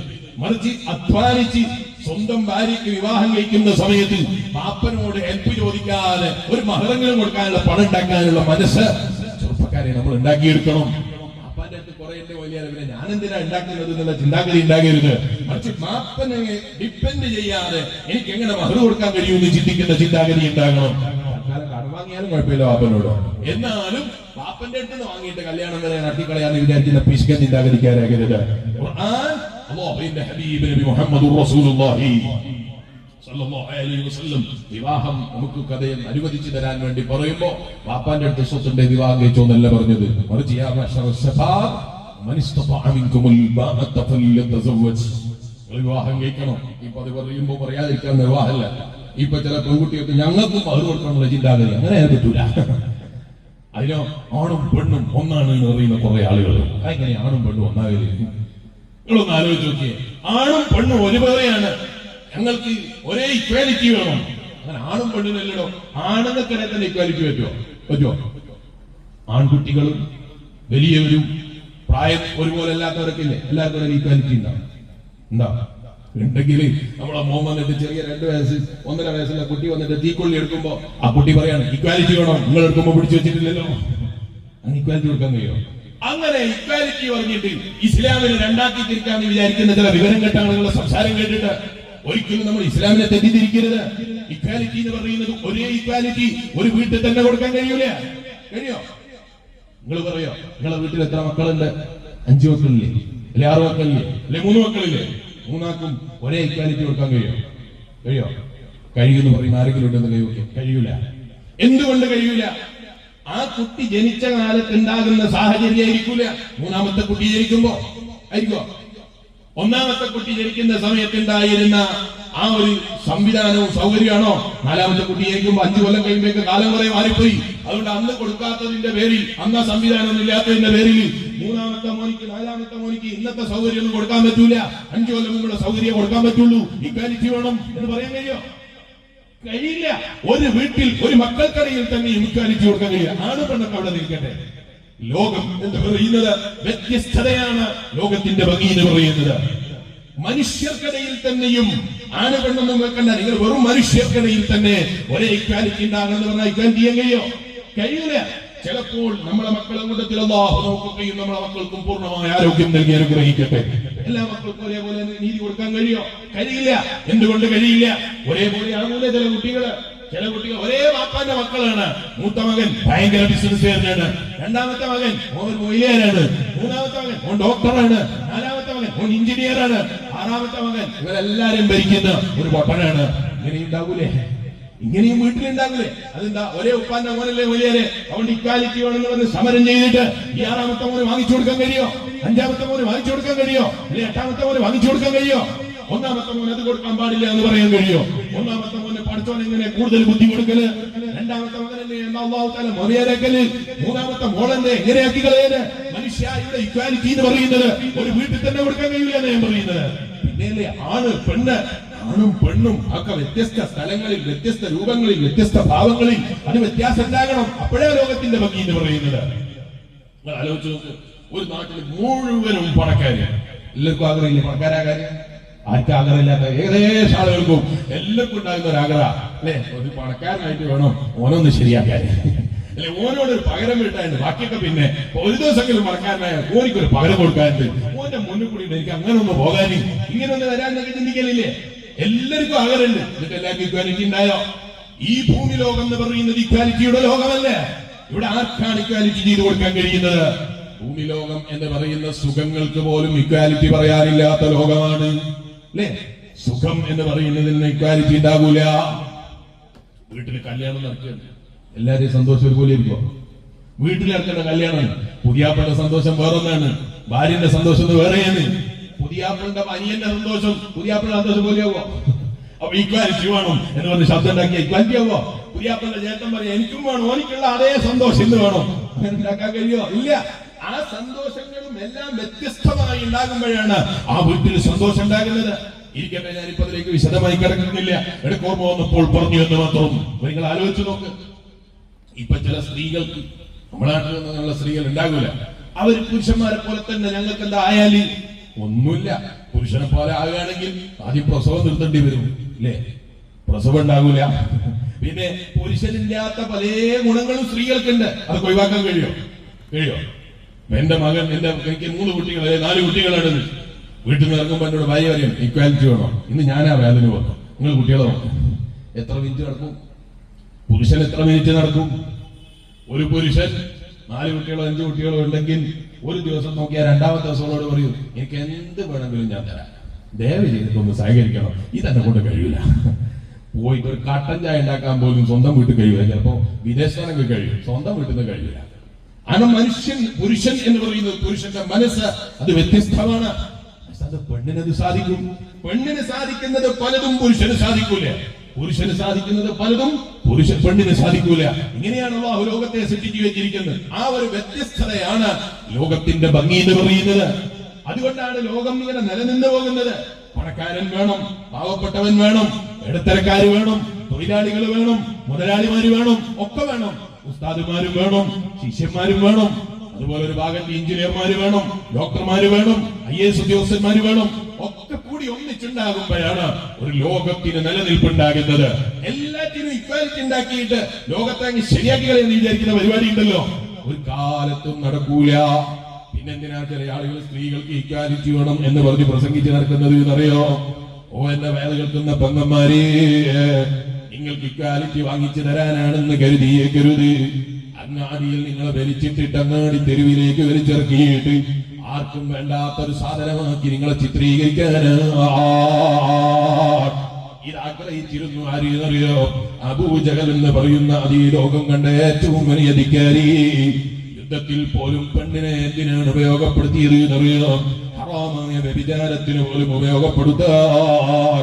ഇത്തരം കർമ്മങ്ങളിൽ നിന്ന് അവൻ മാറി നിൽക്കാതെ വന്നപ്പോഴാണ് ഇസ്ലാം അത്തരം ചെയ്തികൾക്കെതിരെ പോരാടുകയും പെണ്ണിന്റെ അഭിമാനത്തെ സൂക്ഷിക്കാൻ ആവശ്യമായ നിർദ്ദേശങ്ങൾ ഇസ്ലാം വകവെച്ചു കൊടുക്കുകയും ചെയ്തത് കേട്ടോ. ജീവിക്കാൻ പോലും അർഹതയില്ലാത്തൊരു സമൂഹമായി ആ പെണ്ണിനെ ലോകത്ത് ജീവിപ്പിക്കുന്ന കാലത്ത്, വല്ലാത്ത നിസാരവൽക്കരണം നടത്തുന്ന കാലത്ത് ജീവിക്കാൻ അവസരം കൊടുത്ത മതമാണ് പരിശുദ്ധ ദീനുൽ ഇസ്ലാം. അഷ്റഫുൽ ഖൽഖ് മുഹമ്മദുർ റസൂലുള്ളാഹി സ്വല്ലല്ലാഹു അലൈഹി വസല്ലം തങ്ങളുടെ മുന്നിലെ ദിഹിയത്തുൽ ഖൽബി എന്നാണ് വന്നത്. നബി സല്ലല്ലാഹു അലൈഹി വസല്ലമയോട് പറഞ്ഞു, നബി സല്ലല്ലാഹു അലൈഹി വസല്ലമയോട് പറയാണ്, നബിയേ, ഒരുപാട് പെൺകുട്ടികളെ എന്റെ കരങ്ങൾ കൊണ്ട് ഞാൻ കൊന്നുപോയിട്ടുണ്ട്, എനിക്ക് എന്റെ റബ്ബ് പുറത്തു തരുമോ? നബി സല്ലല്ലാഹു അലൈഹി വസല്ലം എന്നും അല്ലാഹു കാരുണ്യവാനാണെന്നും പുറത്തു കൊടുക്കുന്നവനാണെന്നും സഹാബത്തിനെ പറഞ്ഞ് അല്ല മക്കയിലെ മുശ്രിക്കീങ്ങളോട് ഈമാനിന്റെ വഴിയിലേക്ക് വിളിക്കുമ്പോ പൊറുതി പറഞ്ഞ് പ്രസംഗിക്കുന്ന ഉപദേശിക്കുന്ന നബി സല്ലല്ലാഹു അലൈഹി വസല്ലം പെൺകുട്ടികളെ കൊന്നു കളഞ്ഞിട്ടാണ് ഞാൻ ഇവിടെ വന്നത്, എനിക്ക് പൊറുക്കലുണ്ടോ എന്ന് ചോദിച്ചപ്പോ ഒരു സെക്കൻഡ് നബി സല്ലല്ലാഹു അലൈഹി വസല്ലം തങ്ങളൊന്ന് നിശ്ചലമായി പോയി. അവിടുത്തേക്ക് അത് സഹിക്കാൻ കഴിഞ്ഞില്ല. അവരെ ഇടയിലേക്ക് ഇറങ്ങിയിട്ട് പറഞ്ഞ വാക്കാൻ,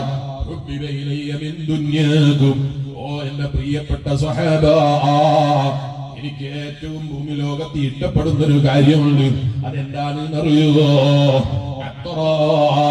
രണ്ടാമത്തത് നിസാ. പെണ്ണ് എന്ന വർഗത്തോട് എനിക്ക് വലിയ താല്പര്യമാണ്. എവിടെ പറഞ്ഞതാണ് അറിയോ? നബി സല്ലല്ലാഹു അലൈഹി വസല്ലം തങ്ങൾക്ക് പെണ്ണിനോട് വേറെ തന്നെ കാമണ്ടായതിന്റെ പേരിൽ പറഞ്ഞതല്ല, മറിച്ചോ ഈ പെണ്ണിനെ ജീവിക്കാൻ അനുവദിക്കാത്ത കാലയളവിൽ കൊന്നുകളയുന്ന അറബി കാട്ടാളന്മാർക്കിടയിൽ ഇറങ്ങിയിട്ട് പറഞ്ഞതാണ്, പെണ്ണ് എന്ന വർഗം ഒരു മോശക്കാരാണെന്ന തെറ്റിദ്ധാരണയുണ്ടല്ലോ, അത് തിരുത്തിയേക്കണേ. ദുനിയാവിൽ ഞാൻ ഏറ്റവും ഇഷ്ടപ്പെടുന്ന രണ്ട് കാര്യങ്ങളിൽ ഒന്ന് പെണ്ണാണ് കേട്ടോ. വഖുറത്തു ഐനി ഫിസ്സലാഹ്, എന്റെ കണ്ണിന് കുളിർമയുണ്ടാക്കുന്ന കാര്യം, കണ്ണിന് കുളിർമയുണ്ടാകുന്ന രൂപത്തിൽ സന്തോഷം ഉണ്ടാകുന്ന കാര്യം അത് പെണ്ണാണ് എന്ന് വിചാരിക്കരുത്, അന്തറാണ് എന്ന് വിചാരിക്കരുത്, ഭൂമിയിലുള്ള അത്തരം എന്തെങ്കിലും കാര്യങ്ങളാണെന്ന് വിചാരിക്കരുത്. ഖുറത്തു ഐനി ഫിസ്സലാഹ്, എനിക്ക് ഏറ്റവും കൂടുതൽ കണ്ണിന് കുളിർമയിട്ടുന്ന മേഖല എന്നറിയോ? അത് നിസ്കാരത്തിലാണ്. ജനങ്ങള്, എന്റെ റബ്ബിന്റെ മുന്നിൽ ഞാൻ എഴുന്നേറ്റ് നിൽക്കുന്ന സമയത്ത് എനിക്ക് കിട്ടുന്ന ഒരു കൺകുളിർമയുണ്ടല്ലോ, അത് ലോകത്ത് ഒരു സ്ഥലത്തു നിന്നും എനിക്ക് കിട്ടാറില്ല. അഷ്റഫുൽ വറാ മുഹമ്മദുർ റസൂലുള്ളാഹി സ്വല്ലല്ലാഹു അലൈഹി വസല്ലം പെണ്ണ് എന്ന് പറയുന്ന വർഗത്തിന് പോലും ജീവിക്കാൻ അവകാശമില്ല എന്ന് പറയുന്ന കാലത്ത് ഞാൻ ഏറ്റവും ദുനിയാവിൽ ഇഷ്ടപ്പെടുന്ന കാര്യത്തിലൊന്ന് പെണ്ണാണ് എന്ന് പറയാൻ ധൈര്യപ്പെട്ടിട്ട് ജനങ്ങൾക്കിടയിൽ പെണ്ണിന് ജീവിക്കാൻ അവസരം കൊടുത്താൽ പോരാ, അവൾക്ക് സ്വത്തിൽ പോലും അവകാശം കിട്ടണമെന്ന നിലയ്ക്ക് പല നിലക്കും സ്വത്തവകാശങ്ങൾ വരുന്നുണ്ട്. ആ സ്വത്തവകാശത്തിൽ ചിലപ്പോൾ പുരുഷന് കൂടുതലാകുന്ന മേഖലകളുണ്ട്, പെൺകുട്ടികൾക്കും ചിലയിടങ്ങളിൽ മാറി വരുന്ന മേഖലകളുണ്ട്. പക്ഷേ ചില ആളുകൾ ഇതൊക്കെ മറച്ചു വെച്ചിട്ട് ഇസ്ലാമിനെ തെറ്റിദ്ധരിപ്പിക്കാൻ വേണ്ടി പെണ്ണിനെ രണ്ടാം നമ്പറാക്കി എന്ന് പറഞ്ഞ് സാഹചര്യങ്ങളെ മതയെ മുറിച്ചു മാറ്റിയിട്ട് പെണ്ണിനതാ സ്വത്തിൽ അവകാശം കുറവാണെന്ന് പറഞ്ഞ്, അല്ലെങ്കിൽ പെണ്ണിനെ ഇസ്ലാം തള്ളിക്കളഞ്ഞു എന്ന് പറഞ്ഞ് പെണ്ണിനെ രണ്ടാം നമ്പറാക്കിയ മതമാണ് ഇസ്ലാം എന്ന് പറയുന്ന ഒരു ശൈലിയുണ്ടല്ലോ, സ്വഭാവമുണ്ടല്ലോ, ഇസ്ലാമിനെ തെറ്റിദ്ധരിപ്പിക്കുന്ന ആളുകളുടെ വകയാണ്. ഈ കഴിഞ്ഞ ദിവസം ഒരു ക്ലിപ്പ് കണ്ടു, അതിലൊരു മുസ്ലിം പെൺകുട്ടിയാണ് എന്നവൾ അവകാശപ്പെടുന്നു, തലയിൽ തട്ടമിട്ടിരിക്കുന്നു. അവൾ ഇങ്ങനെ പറയാണ്, ഈ മതങ്ങളുടെ പേരിൽ പൗരോഹിത്യം പറയുന്ന കുറെ മുല്യാക്കന്മാര് അവരുണ്ടാക്കുന്ന കുറെ നിയമങ്ങളുണ്ട്, 1400 കൊല്ലം കഴിഞ്ഞിട്ടും അന്നുണ്ടായിരുന്ന നിയമം 21ാം നൂറ്റാണ്ടിലെത്തിയിട്ടും മാറാത്തൊരു വിഭാഗം ആളുകൾ എന്നൊക്കെ പറഞ്ഞ് 6-ാം നൂറ്റാണ്ടുകാരായി നമ്മളെ മുസ്ലിമീങ്ങളെ മൊത്തം. അതേ കൂടുതൽ ആളുകളും ഇസ്ലാമിൽ വിശ്വസിച്ചിരിക്കുന്ന ബഹുഭൂരിപക്ഷം മുസ്ലിമീങ്ങളെയും 6-ാം നൂറ്റാണ്ടുകാരാക്കി. അവള് പറയുന്നത് മുത്തലാഖിൽ പോലും ഒരു മാറ്റം വരുത്താൻ ഇന്ന് വരെ ഈ മുസ്ലിയാക്കന്മാർക്ക് സാധിച്ചിട്ടില്ല. ഞാൻ ഇങ്ങനെ ചിന്തിച്ചു പോയി, എന്താണ് ഇവിടെ ഈ പറയുന്നത്? മുത്തലാഖ് എന്ന് പറഞ്ഞാൽ ചില ആൾ വിചാരിച്ചത് വേറെന്തോ പരിപാടിയാണ്. നമ്മളെന്തോ ആപ്ലിക്കേഷൻ ഒക്കെ പോലെ ഫോണിൽ എന്തോ സാധനം കണ്ടത് അതുപോലെ എന്തോ ആണെന്ന് വിചാരിച്ചിട്ട് ഇസ്ലാമിനെ മുത്തലാഖാണ് എന്നൊക്കെ പറഞ്ഞ് ഇസ്ലാമിനെ ആക്ഷേപിക്കുകയാണ്. എന്താ ഈ മുത്തലാഖ് എന്ന് പറഞ്ഞാല്? ഇസ്ലാമിൽ മുത്തലാഖ് എന്ന് പറഞ്ഞാൽ എന്താണ്? ഈ കഴിഞ്ഞ ദിവസം ഒരു വിദ്വാൻ പ്രസംഗിക്കുന്നത് കേട്ടു. എന്താണ് പറയുക? ഭയങ്കര പ്രസംഗം. മുത്തലാഖ് പഠിപ്പിച്ച മതമാണ് ഈ ഇസ്ലാം. ഞാൻ ഇവന്റെ ബാക്ക്ഗ്രൗണ്ട് അന്വേഷിച്ച് നോക്കുമ്പോ 1 കെട്ടി ഒഴിവാക്കി, 2 കെട്ടി ഒഴിവാക്കി, ഇപ്പൊ 3ാമത്തെ കെട്ടണോ കെട്ടണ്ടോ എന്നുള്ള തീരുമാനം എടുത്തിട്ടില്ല. ഇവനാ ഭയങ്കര മുത്തലാഖിന്റെ കാര്യം പറഞ്ഞിട്ട് ഇങ്ങനെ സ്ക്രീനിന്റെ മുന്നിൽ എന്തോ മുസ്ലിമിന്റെ പേരുമാണ് ഇവർക്ക്. ഇങ്ങനെ മുസ്ലിമീങ്ങളെ കുറിച്ച് പറയാണ് ഇസ്ലാം മുത്തലാഖ് പറഞ്ഞ മതമാണ് എന്ന് പറഞ്ഞിട്ട് 1 കെട്ടി 2 കെട്ടി 3ാമത്തത് കെട്ടണമെന്ന് തീരുമാനിച്ചിരിക്കുകയാണ് ഇവനാണ് മുത്തലാഖിനെതിരെ ശബ്ദിക്കാൻ വേണ്ടി വരുന്നത്. എന്താ മുത്തലാഖ് എന്ന് പറഞ്ഞാല്? 3 തലാഖ് ചെല്ലുന്നതിനെ കുറിച്ചാണോ നീ മുത്തലാഖ് എന്ന് പറയുന്നത്? എന്താ മുത്തലാഖിന് കുഴപ്പം? ചില ആളുകൾ ഇസ്ലാമിനെ തെറ്റിദ്ധരിപ്പിക്കുകയാണ്. ഇസ്ലാം ഒരിക്കലും അങ്ങനെ തെറ്റിദ്ധരിപ്പിക്കപ്പെടേണ്ട മതമല്ല. എത്ര വിശാലമായ കാഴ്ചപ്പാടുള്ള മതമാണ് ഈ ഇസ്ലാം. ഈ സദസ്സിലിരിക്കുന്ന എത്ര ആളുകളുടെ നിക്കാഹ് കഴിഞ്ഞു, എത്ര ആലിമീങ്ങൾ ഈ സദസ്സിലുണ്ട്, ഈ പറയുന്ന സ്റ്റേജിൽ എത്ര ഉസ്താദുമാരുണ്ട്. അവരോടൊക്കെ ചോദിച്ചു നോക്ക്, എന്താണ് നിക്കാഹ് എന്ന് പറഞ്ഞാൽ? വലിയും ഈ പറയുന്ന വിവാഹം കഴിക്കുന്നവനും ഇരിക്കണം. എന്നിട്ടോ അങ്കഹ്തുക ബിന്തി, ഞാൻ എന്റെ മകളെ നിനക്ക് വിവാഹം ചെയ്ത് ഇണയാക്കി കൂട്ടിച്ചേർത്ത് തന്നു എന്നൊരു വട്ടം പറഞ്ഞു. മറ്റേയാള് പുതിയാപ്പിള കബീൽത്തു, ഞാനത് സ്വീകരിച്ചു, നിങ്ങൾ എനിക്ക് ഇണയാക്കി കൂട്ടിച്ചേർത്ത് തന്നതിന് ഞാൻ സ്വീകരിച്ചു എന്ന് ഒരു വട്ടം ഒരു ഭാഷയിൽ മതി പറഞ്ഞു കഴിഞ്ഞാൽ 2 സാക്ഷികൾ ഉണ്ടെങ്കിൽ ഒരു വിവാഹമായി. ഇല്ല, നിങ്ങൾ ഉസ്താദുമാരോട് ചോദിച്ചു, വിവാഹമായി ഒരു വട്ടം പറഞ്ഞാൽ മതി. കുറെ വട്ടങ്ങൾ ആവർത്തിക്കൊന്നും വേണ്ട. അതിന് പിന്നെ വലിയ അറബിയിലും മലയാളത്തിലൊക്കെ പറയുന്നത്. ചിലപ്പോ അറബി അറിയാത്തയാള് അറബിയിൽ എന്താ പറഞ്ഞതെന്ന് തിരിഞ്ഞിട്ടില്ല. അതുകൊണ്ട് ഞാൻ അന്നേരം അതാണ് പറഞ്ഞത്, നിങ്ങൾക്ക് മനസ്സിലാകാത്തോണ്ട് ചെയ്താണ്, എനിക്കിതൊന്നല്ല വേണ്ടത് എന്നൊക്കെ പറയണ്ടെന്ന് വിചാരിച്ചിട്ട് സൂക്ഷ്മതയ്ക്ക് വേണ്ടി ഒന്നുകൂടി അത് ഉറപ്പ് വരുത്തി സൂക്ഷ്മത ഉണ്ടാകാൻ വേണ്ടി ചെയ്തതാണ് അറബിയും ഇംഗ്ലീഷും മലയാളം ഒക്കെ പറയുന്നത്. ഇരിക്കട്ടെ, ഒരൊറ്റ വട്ടം പറഞ്ഞാൽ മതിയല്ലോ. 2 സാക്ഷിയുണ്ടെങ്കിൽ വിവാഹമായി. ഇതല്ലേ ഇസ്ലാമിലെ വിവാഹം എന്ന് പറയുന്നത്. ഇപ്പോ ചില ചെറുപ്പക്കാർക്ക് കഴുത്ത് താലി കെട്ടി കൊടുക്കല ഇസ്ലാമിലെ നിക്കാഹ്. എന്ത് ഇസ്ലാമാണ് എനിക്ക് മനസ്സിലായത്? മുസ്ലിമിന്റെ പേരാ അല്ലെ? കല്യാണം കഴിയുന്നതിന്റെ മുമ്പ് തന്നെ കാണാൻ പോകുന്നുണ്ടോ ഇതിന്റെ പേരിൽ അന്യപെണ്ണായ ഇവിടെ കഴുത്തിൽ താലി കെട്ടി കൊടുക്കുകയാണ്. ഇത് എന്ത് മുസ്ലിമായവൻ? ഇംഗ്ലീഷുകാരന്റെ സംസ്കാരം കണ്ടിട്ട് നിക്കാഹ് കഴിയുന്നതിന്റെ മുമ്പ് കൈയിന്റെ മേലെ മോതിരിട്ട് കൊടുക്കുകയാണ്. മുസ്ലിമാനാ പറയുന്നത്. ഇവനാണ് മുസ്ലിമിന്റെ സംസ്കാരം പഠിച്ചത്. ഇസ്ലാമിന്റെ സംസ്കാരം കയ്യിൽ മോതിരിട്ടിട്ട് വിവാഹം കഴിക്കലാണോ? ഇസ്ലാമിന്റെ സംസ്കാരം എന്ന് പറയുന്നത് നിക്കാഹ് കഴിയുന്നതിന് മുമ്പ് കഴുത്തിൽ താലി കെട്ടി കൊടുക്കലാണോ? ഇതാണോ മുസ്ലിമിന്റെ സംസ്കാരം? എന്നിട്ടോ വിവാഹം കഴിഞ്ഞിട്ട് കുറച്ച് ദിവസം കഴിഞ്ഞിട്ട് പറയാണ് എന്താണെന്ന് അറിയില്ല, കണ്ടിട്ട് ഇഷ്ടപ്പെട്ടിട്ട് കെട്ടിയത് ഇപ്പൊ ജീവിതത്തിൽ ബർക്കത്തില്ല, സന്തോഷമില്ല. എവിടെ പോയാലും ഇപ്പൊ ചെറുപ്പക്കാർക്ക് പറയാനുള്ളതാണ്, ഉസ്താദെ കുടുംബജീവിതം ഒരു സുഖം കിട്ടുന്നില്ല, ഉസ്താദെ സമാധാനം കിട്ടുന്നില്ല. എന്താണെന്നറിയില്ല. ഓളോട് ചോദിച്ചിട്ട് കാരണം അറിയില്ല. എന്നോട് ഇപ്പൊ അടുത്തൊരു ചെറുപ്പക്കാരൻ എന്ന് പറഞ്ഞാണ്. ഓളോട് ഞാൻ ചോദിച്ചു, എന്താ എന്റെ കൂടെ ജീവിക്കുന്നതിന് പ്രശ്നം? നോക്കൊന്നും പറയാനില്ല. ഞാൻ എന്നോട് ചോദിച്ചു, നിങ്ങൾക്ക് എന്താ പ്രശ്നം? എനിക്കൊരു പ്രശ്നവും പറയാനില്ല. പക്ഷെ അത് രണ്ടാൾക്കൊരു സുഖം കിട്ടുന്നില്ല ഉസ്താദെ, സന്തോഷം കിട്ടും. എവിടെ സന്തോഷം കിട്ടുന്നു? വിവാഹം എന്ന് പറയുന്നതിന് സല്ലല്ലാഹു അലൈഹി വസല്ലം തങ്ങളുടെ സുന്നത്താണ്. ആ സുന്നത്തിനെ കൊണ്ടുപോയി ഇംഗ്ലീഷുകാരന്റെ സംസ്കാരത്തിന്റെ മുന്നിൽ ഉമ്മമാരെ കൊണ്ടുപോയി പണയം വെച്ചു കൊടുക്കരുത്.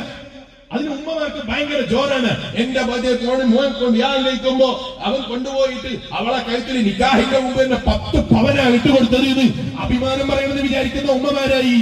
ഉമ്മമാരെ നമ്മളത് പതിച്ചു പോയാൽ, അതിനുവേണ്ടി സിന്താമാത വിളിക്കുന്ന പെങ്ങന്മാരായി.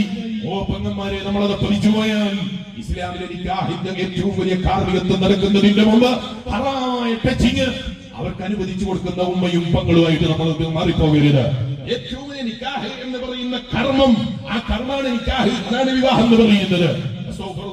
നമ്മുടെ നാട്ടിലൊന്നും ഇല്ല എന്ന് ഞാൻ വിചാരിക്കുന്നു. ഇല്ലാതെ തീരെ ചിലപ്പോൾ തുറന്നു പറഞ്ഞാൽ ചിലപ്പോൾ സോഷ്യൽ മീഡിയകൾ എന്നോട് ചോദിക്കും, പോലെ നിങ്ങളിതൊന്നും കാണുന്നില്ല എന്ന് ചോദിക്കും. മലപ്പുറം ജില്ല എന്ന് പറയുന്നത് മുസ്ലിം ഈ ജില്ലയുള്ള നാടാണ്. അവിടെ നല്ല നല്ല തൊപ്പിയും തലപ്പാവും ധരിക്കുന്ന ആചാര്യന്മാരെ വീട്ടില് നല്ല നല്ല സയ്യിദന്മാരും ആലിമീങ്ങളും സ്റ്റേജിൽ കയറി ഇരുന്ന് ദുആ ചെയ്ത് നിക്കാഹിന്റെ കാർമികത്വം നിർവഹിച്ചവർ സ്റ്റേജിൽ നിന്നും ഇറങ്ങുമ്പോഴേക്ക് അന്യപെണ്ണിന് സ്റ്റേജിൽ കയറി ഡാൻസ് ചെയ്തില്ലെങ്കിൽ, അന്യപെണ്ണും പുരുഷനും കലരുന്ന വിധത്തിൽ സ്റ്റേജിൽ കയറിയിട്ട് തോന്നിവാസം കാട്ടിക്കൂട്ടിയിട്ടില്ലെങ്കിൽ പാശ്ചാത്യ ചിന്തക്കാരന്റെ വിവാഹാകൂല എന്ന് വിചാരിക്കുന്ന ചെറുപ്പക്കാരധികരിച്ചു വരുന്ന ഒരു കാലഘട്ടത്തിലാണ് നമ്മൾ ജീവിക്കുന്നത്. കേൾക്കുന്ന എന്റെ പ്രിയപ്പെട്ട കൂട്ടുകാരായ ചെറുപ്പക്കാരാ, ഈ വിവാഹം കൊണ്ട് ഉദ്ദേശിച്ചത് ഇംഗ്ലീഷുകാരന്റെ നിക്കാഹാണോ, ഇംഗ്ലീഷുകാരന്റെ വിവാഹമാണോ, അല്ല നബി സല്ലല്ലാഹു അലൈഹി വസല്ലം തങ്ങളുടെ സുന്നത്താണോ? വല്ലാത്തൊരു കാലം തന്നെ. സദസ്സിൽ നമ്മൾ ഇതാ നോക്കുമ്പോ എന്തൊരു നല്ല സദസ്സാണ്. നല്ല തലമറച്ച, നല്ല തന്നെ ജീവിതത്തിൽ തലമറച്ച ഉപ്പമാരുണ്ട്. ധൈര്യം കൊണ്ട് എഴുന്നേറ്റ് ഇരുന്നിട്ട് മക്കളെ ഇത്ര തോന്നിവാസം അനുവദിക്കാൻ നിർവാഹമില്ല എന്ന് പറയാൻ നാവ് പൊന്തുന്ന ഉപ്പാപ്പമാരില്ലാതെ പോയി. ഞാനിപ്പോ ഇതിലേക്ക് വിശദമായി കിടക്കുന്നില്ല. ഭയങ്കര തങ്ങൾ സദസ്സിൽ വരണമെന്ന് വിചാരിച്ചിട്ടുണ്ട്, വലിയ പുരാരി വന്ന് നിക്കാഹിക്കണമെന്ന് വിചാരിച്ചിട്ടുണ്ട്. എന്തിന്റെ പേരിലാ ഇത്തരം തോന്നിവാസങ്ങൾക്ക്? ഓ ഉപ്പമാരെ, നമ്മളെ വീടുകൾ നമ്മൾ അനുവദിച്ചു കൊടുക്കുന്നത് അനുവദിക്കാൻ നിർവാഹമില്ല. നിങ്ങൾ ആലോചിച്ചു നോക്ക്, ഇംഗ്ലീഷുകാരെ വിവാഹമുണ്ട്. എങ്ങനെ കണ്ടില്ലേ? 4 മക്കളൊക്കെ ആയിട്ട് ഇങ്ങനെ വരികയാണ് ഒരു പെണ്ണിനെയും കൂട്ടിയിട്ട്. അല്ല, കല്യാണം കഴിഞ്ഞിട്ട് എത്ര കൊല്ലായി? ഇല്ല, ഒന്നുമില്ല, കല്യാണമൊന്നും കഴിഞ്ഞില്ല. കണ്ടില്ലേ ഇംഗ്ലീഷുകാരെ? കല്യാണമൊന്നും കഴിഞ്ഞില്ല. ഇതാരാ? ഇത് ഭാര്യയല്ല, കുറച്ച് ദിവസത്തേക്ക് കൂട്ടിയതാ. കുട്ടികളിപ്പോ എനിക്ക് ഓളിലുണ്ടായതാ. കല്യാണം തീരുമാനിച്ചിട്ടില്ല. കബറിലെത്തിയിട്ട് നോക്കട്ടെ, സമയം കിട്ടിയാല്. അല്ലേ? ഇതാണോ വിവാഹം എന്ന് പറയുന്നത്? മുസ്ലിമിന്റെ വിവാഹം ഇതാണോ? കല്യാണം കഴിയുന്നതിന് മുമ്പ് ടീച്ചിങ്ങും എല്ലാം കഴിഞ്ഞിട്ട് ഇനി സമയമുണ്ടെങ്കിൽ അള്ളാന്റെ റസൂൽ ഒന്ന് തൃപ്തിപ്പെടുത്തണ്ടേ? എന്നാലല്ലേ റിസൾട്ടുള്ളൂ. മുസ്ലിമീങ്ങൾക്കിടയിൽ ഒരു വിവാഹം വേണ്ടേ? ആ മറ്റുള്ള മർക്കാർക്കിടയിൽ എനിക്കായി കഴിഞ്ഞല്ലോ, നമ്മൾ തീരുമാനിച്ചാൽ മതിയല്ലോ. വാട്സപ്പിൽ ചാറ്റിങ് കൊടുക്കുള്ളൂ ഓളെന്റെ ഭാര്യയായി, അല്ലേ? എന്നിട്ടോ പിന്നെ മുസ്ലിമീങ്ങളൊന്ന് തൃപ്തിപ്പെടുത്താൻ വേണ്ടി സ്റ്റേജിൽ കയറിയിട്ട് ചടങ്ങ് കൂടിയങ്ങൾ നടന്നേക്കണം. ഇതാണോ വിവാഹം എന്ന് പറയുന്നത്? അല്ലാഹുവിന്റെ ഹബീബ് നബി മുഹമ്മദ് റസൂലുള്ളാഹി സ്വല്ലല്ലാഹു അലൈഹി വസല്ലം തങ്ങൾ ഫഖദ അഹറസ ഫീ സുൽസൈ ദീനി, ദീനിന്റെ 1/3 ഭാഗം നീ പൂർത്തീകരിക്കാൻ കാരണമാകുന്ന ഏറ്റവും വലിയ കർമ്മമാണ് നിക്കാഹിനെ പഠിപ്പിച്ചത്. ആ നിക്കാഹിനെ കൊണ്ടുപോയി ഏതോ ഇംഗ്ലീഷുകാരന്റെ സംസ്കാരത്തിന്റെ മുന്നിൽ പണയം വെക്കുന്ന ഈമാനാണോ മുസ്ലിമേ നമ്മളെ ഈമാൻ എന്ന് പറയുന്നത്? ഏതോ ഇംഗ്ലീഷുകാരന്റെ സംസ്കാരത്തിന്റെ മുന്നിൽ സുന്നത്തുകൾക്ക് വില കൽപ്പിക്കാത്ത ജീവിതമാണോ മുസ്ലിമേ നമ്മളെ ജീവിതത്തിൽ നമ്മൾ ഇതുവരെ ആർജിച്ചെടുത്തത്? റബ്ബ് നമ്മളെ നന്നാക്കി തരട്ടെ, നമ്മളെ സമുദായത്തെ റബ്ബ് നന്നാക്കി തരട്ടെ. അയാൾ കേൾക്കുന്ന ഈമാനുള്ള ഉമ്മമാരെ, അയാൾ കേൾക്കുന്ന ഉപ്പമാരെ, ജീവിതത്തിൽ സന്തോഷം വേണോ? മക്കളെ കുടുംബ ജീവിതത്തിൽ റാഹത്ത് വേണോ? സമാധാനം വേണോ? ഹബീബ് നബി സല്ലല്ലാഹു അലൈഹി വസല്ലം തങ്ങൾ പറഞ്ഞല്ലോ, മൻ തമസ്സക ബിസുന്നതി ഇന്ന ഫസാദി ഉമ്മതി ഫലഹു അജ്റു മിഅത്തി ശഹീദ്. എല്ലാരും അങ്ങനെയല്ലേ മുസ്ലിയാരെ ചെയ്യുന്നത്? ഇപ്പൊ എല്ലാ വീടുകളിലും അങ്ങനെയല്ലേ മുസ്ലിയാരെ നടക്കുന്നത്? എല്ലാ മുസ്ലിങ്ങളും അങ്ങനെ തന്നെയല്ലേ ചെയ്യുന്നത്? അതാ നബി സല്ലല്ലാഹു അലൈഹി വസല്ലം പറഞ്ഞത്, മൻ തമസ്സക ബിസുന്നതി, എന്റെ സുന്നത്ത് മുറുകെ പിടിക്കുന്നവനാണോ, എപ്പ മുറുകെ പിടിക്കുന്നവനാണോ, ഇന്ന ഫസാദി ഉമ്മത്തി, എന്റെ ഉമ്മത്ത് ഇങ്ങനെ ഫസാദാകുന്ന സമയത്ത് പോലും ഈമാനിന്റെ കണികയുള്ള ഉമ്മമാരുണ്ടല്ലോ, ഈമാനുള്ള കണികയുള്ള ഉപ്പമാരുണ്ടല്ലോ, ഈമാനിന്റെ കണികയുള്ള ചെറുപ്പക്കാരുണ്ടല്ലോ, ഹറാമായ ടച്ചിങ്ങിന് ഞാനില്ല. അങ്ങനെ ഒരു മാല ധരിപ്പിച്ചു കൊടുക്കുന്ന ഒരാഗ്രഹം ഉമ്മ നിങ്ങൾക്കുണ്ടെങ്കിൽ നിങ്ങൾ കൊണ്ടുപോയി ധരിപ്പിച്ചോളൂ. അവളെ തൊടാൻ എനിക്ക് അനുമതിയില്ലല്ലോ, തൊട്ട് നോക്കാൻ അനുമതിയില്ലല്ലോ, അതായത് വിളിച്ചു നോക്കാൻ അനുമതിയില്ലല്ലോ. ഞാൻ ആ ഹറാമോടുകൂടെ എന്റെ കുടുംബജീവിതം തുടങ്ങാൻ ഞാനില്ലെന്ന് പറയാൻ കഴിയുന്ന തന്റെ ഇടമുള്ള ഉമ്മമാരായി, ഓ ഉമ്മമാരെ, നമ്മൾ മാറി വരണേ. നിങ്ങൾ ആലോചിച്ചു നോക്ക്, ഇന്നലത്തെ പത്രത്തിലാണ് ഞാൻ വായിച്ചത്. നോക്കുന്നത് വിവാഹത്തിന്റെ ദിവസം പുതിയാപ്പിള വാഹനം ഇടിച്ചിട്ട് പുതിയാപ്പിള മരിച്ചുപോയി എന്ന് പറയുന്നത്. അല്ലാഹു നമ്മളെ മക്കൾക്കൊക്കെ ദീർഘായുസ്സും ആഫിയത്തും കൊടുക്കട്ടെ, നമുക്കും അവന്റെ പൊരുത്തത്തിൽ റബ്ബ് ദീർഘായുസ്സും ആഫിയത്തും തരട്ടെ. ഓ എന്റെ വയല് കേൾക്കുന്ന ഉമ്മ, പ്രോത്സാഹിപ്പിച്ച് പറഞ്ഞേച്ച മോനാണെങ്കിൽ കബറിലേക്ക് പോകുമ്പോ പഠിച്ചോനെ എന്റെ മോനെ കൊണ്ട് ഞാൻ ഈ തോന്നിവാസങ്ങളൊക്കെ ചെയ്യിപ്പിച്ചല്ലോ. ഒരു സുന്നത്തായ കർമ്മത്തിന് വേണ്ടി പോകുന്ന സമയത്ത് പോലും ശുദ്ധമായ ഒരു നല്ല കർമ്മത്തോടുകൂടെ പോകാൻ റബ്ബിന്റെ മുന്നിൽ റെഡിയാണെന്ന് നിനക്ക് പോകാൻ എന്റെ മകനെ യാത്രയാക്കാൻ എനിക്ക് സാധിച്ചില്ലല്ലോ എന്ന് ചിന്തിക്കേണ്ട ഗതികേട് സമ്പാദിക്കുന്ന ഉമ്മമാരായി, എന്ന് ചിന്തിക്കേണ്ട ഗതികേട് സമ്പാദിക്കുന്ന ബാപ്പമാരായി. ഓ ഉമ്മമാരെ, നമ്മൾ അതപ്പതിച്ച് പോയിക്കൂടാ, ചിന്തയില്ലാത്തവരായിക്കൂടാ. മുസ്ലിയാരെ, അപ്പൊ കല്യാണത്തിന്റെ ദിവസം പാട്ട് പാടരുത് എന്നാണോ നിങ്ങൾ പറയുന്നത്? കല്യാണം കല്യാണത്തിന്റെ ദിവസം സന്തോഷമൊന്നും പാടില്ല എന്നാണ് പറയുന്നത്. അപ്പൊ ചില പുതിയ ജനറേഷനിലെ ചില ആളുകൾക്ക് തോന്നും എന്തൊരു മതമാണ്, 6-ാം നൂറ്റാണ്ടിൽ പറയേണ്ട മതം തന്നെയാണല്ലോ ഇത്. 1400 കൊല്ലം കഴിഞ്ഞിട്ട് ഒരു അപ്ഡേറ്റ് ഇല്ലാത്ത മതമാണല്ലോ ഈ മതം. ഇന്നും മാറ്റി പറയാനായില്ലല്ലോ. ഓ ചെറുപ്പക്കാരാ, 1400 കൊല്ലം കഴിഞ്ഞു എന്ന് നീ പറയുന്നത്. നീ എന്ത് നേടിയെടുത്തു എന്നാ പറയുന്നത്, എന്ത് സമ്പാദിച്ചു എന്നാ പറയുന്നത്. മുസ്ലിയാരെ മൊബൈൽ ഫോൺ കണ്ടുപിടിച്ചിട്ടില്ലേ? നബിതങ്ങളെ കാലത്തില്ലാത്ത കാറ് കണ്ടുപിടിച്ചിട്ടില്ലേ? നബിതങ്ങളെ കാലത്തില്ലാത്ത ഫ്ലൈറ്റ് കണ്ടുപിടിച്ചിട്ടില്ലേ? അങ്ങനെ 100 കണക്കിന് അതേപോലെ വസ്തുക്കളും ശാസ്ത്രം കണ്ടുപിടിച്ചിട്ട് ഇപ്പോഴും നിങ്ങൾ പഴയകാലത്തെ ആശയങ്ങളുമായി സമൂഹത്തിന്റെ ഇടയിൽ ഇറങ്ങി വരികയാണോ? നിങ്ങൾ 6-ാം നൂറ്റാണ്ടുകാര് തന്നെ. ഓൾഡ് ഈസ് ഗോൾഡ് എന്ന പോലെ ഓൾഡിനാണ് ബഹുമാനം. നിങ്ങൾ എവിടെയാ ജീവിക്കുന്നത്? ഇപ്പൊ പുതിയ കാലത്ത് നീ ഈ സംഭവങ്ങളൊക്കെ കണ്ടുപിടിച്ചു എന്ന് പറഞ്ഞ് നീ ഭയങ്കര ജോറായിട്ടുണ്ടല്ലോ. എന്നോടൊരു കാര്യം ചോദിക്കട്ടെ, രാത്രിയിൽ ഉറങ്ങുമ്പോ മൊബൈൽ ഫോൺ നോക്കി കിടന്നുറങ്ങലുണ്ടോ? പോലെ റിയൽ നോക്കിയിട്ടാണോ കിടന്നുറങ്ങല്? അങ്ങനെ ഒരു റിയൽ നോക്കിയിട്ടാ കിടക്കല്. എന്നിട്ട് എന്താ ഉണ്ടാകല്? റിയൽ നോക്കി ഇങ്ങനെ ഒന്ന് കണ്ട് 30 സെക്കൻഡ് 60 സെക്കൻഡ് കണ്ടു കഴിഞ്ഞപ്പോ ഒന്നും കൂടി തോന്നും. അത് കഴിയുമ്പോ ഇത് ലാസ്റ്റ് ആയിക്കോട്ടെ ഒന്നും കൂടി തോന്നും. തോണ്ടി സ്വബൈയാവും. സ്വബൈന്റെ ബാങ്ക് കൊടുക്കുന്ന സ്വബൈക്ക് കഥ കിടക്കൂലല്ലോ, മുസ്ലിമല്ലേ, അത് മുസ്ലിമിന് കഴിയൂലല്ലോ. അവന് സ്വബൈയും കഴിഞ്ഞിട്ട് ഇവൻ പിന്നെ ചിന്തിക്കുമ്പോൾ എനിത്തോണ്ടെന്ന് ശരിയില്ല, ഇനിയൊന്ന് കിടക്കണം, കാരണം ക്ലാസ്സിന് പോകുന്ന ഒരുപാട് പണിയുണ്ട്, കുറച്ച് കിടക്കട്ടെ വിചാരിച്ച് കിടക്കും. ഉറങ്ങിയതിനാലോ ഭയങ്കര ടെൻഷൻ, ഉറക്കമില്ലാത്തതിന്റെ പേരിലുള്ള ക്ഷീണം, മാനസികമായ ടെൻഷൻ, പിരിമുറുക്കം. വെറുതെ അറിയണോ? അല്ല. 2 മാസം മുമ്പ് തൃശ്ശൂർ ജില്ലയില് ഒരു സദസ്സില് ഈ പാവപ്പെട്ട മുത്താലിമ് പ്രസംഗിക്കുമ്പോ പറഞ്ഞു, പുതിയ ജനറേഷൻ ടെൻഷൻ കൊണ്ട് ഓടുകയാണ്. എന്തൊക്കെയോ ലഭിച്ചു എന്ന് അവർ പറയുന്നുണ്ട്. മാനസികമായ എന്തൊക്കെയോ പിരിമുറുക്കം. എന്താണെന്ന് ചോദിക്കുമ്പോ പറയാൻ കിട്ടുന്നില്ല. എങ്ങനെയാണെന്ന് ചോദിക്കുമ്പോ പറയാൻ കിട്ടുന്നില്ല. എന്തോ ഒരു പിരിമുറുക്കം അവരെ പിടികൂടിയിട്ടുണ്ട്.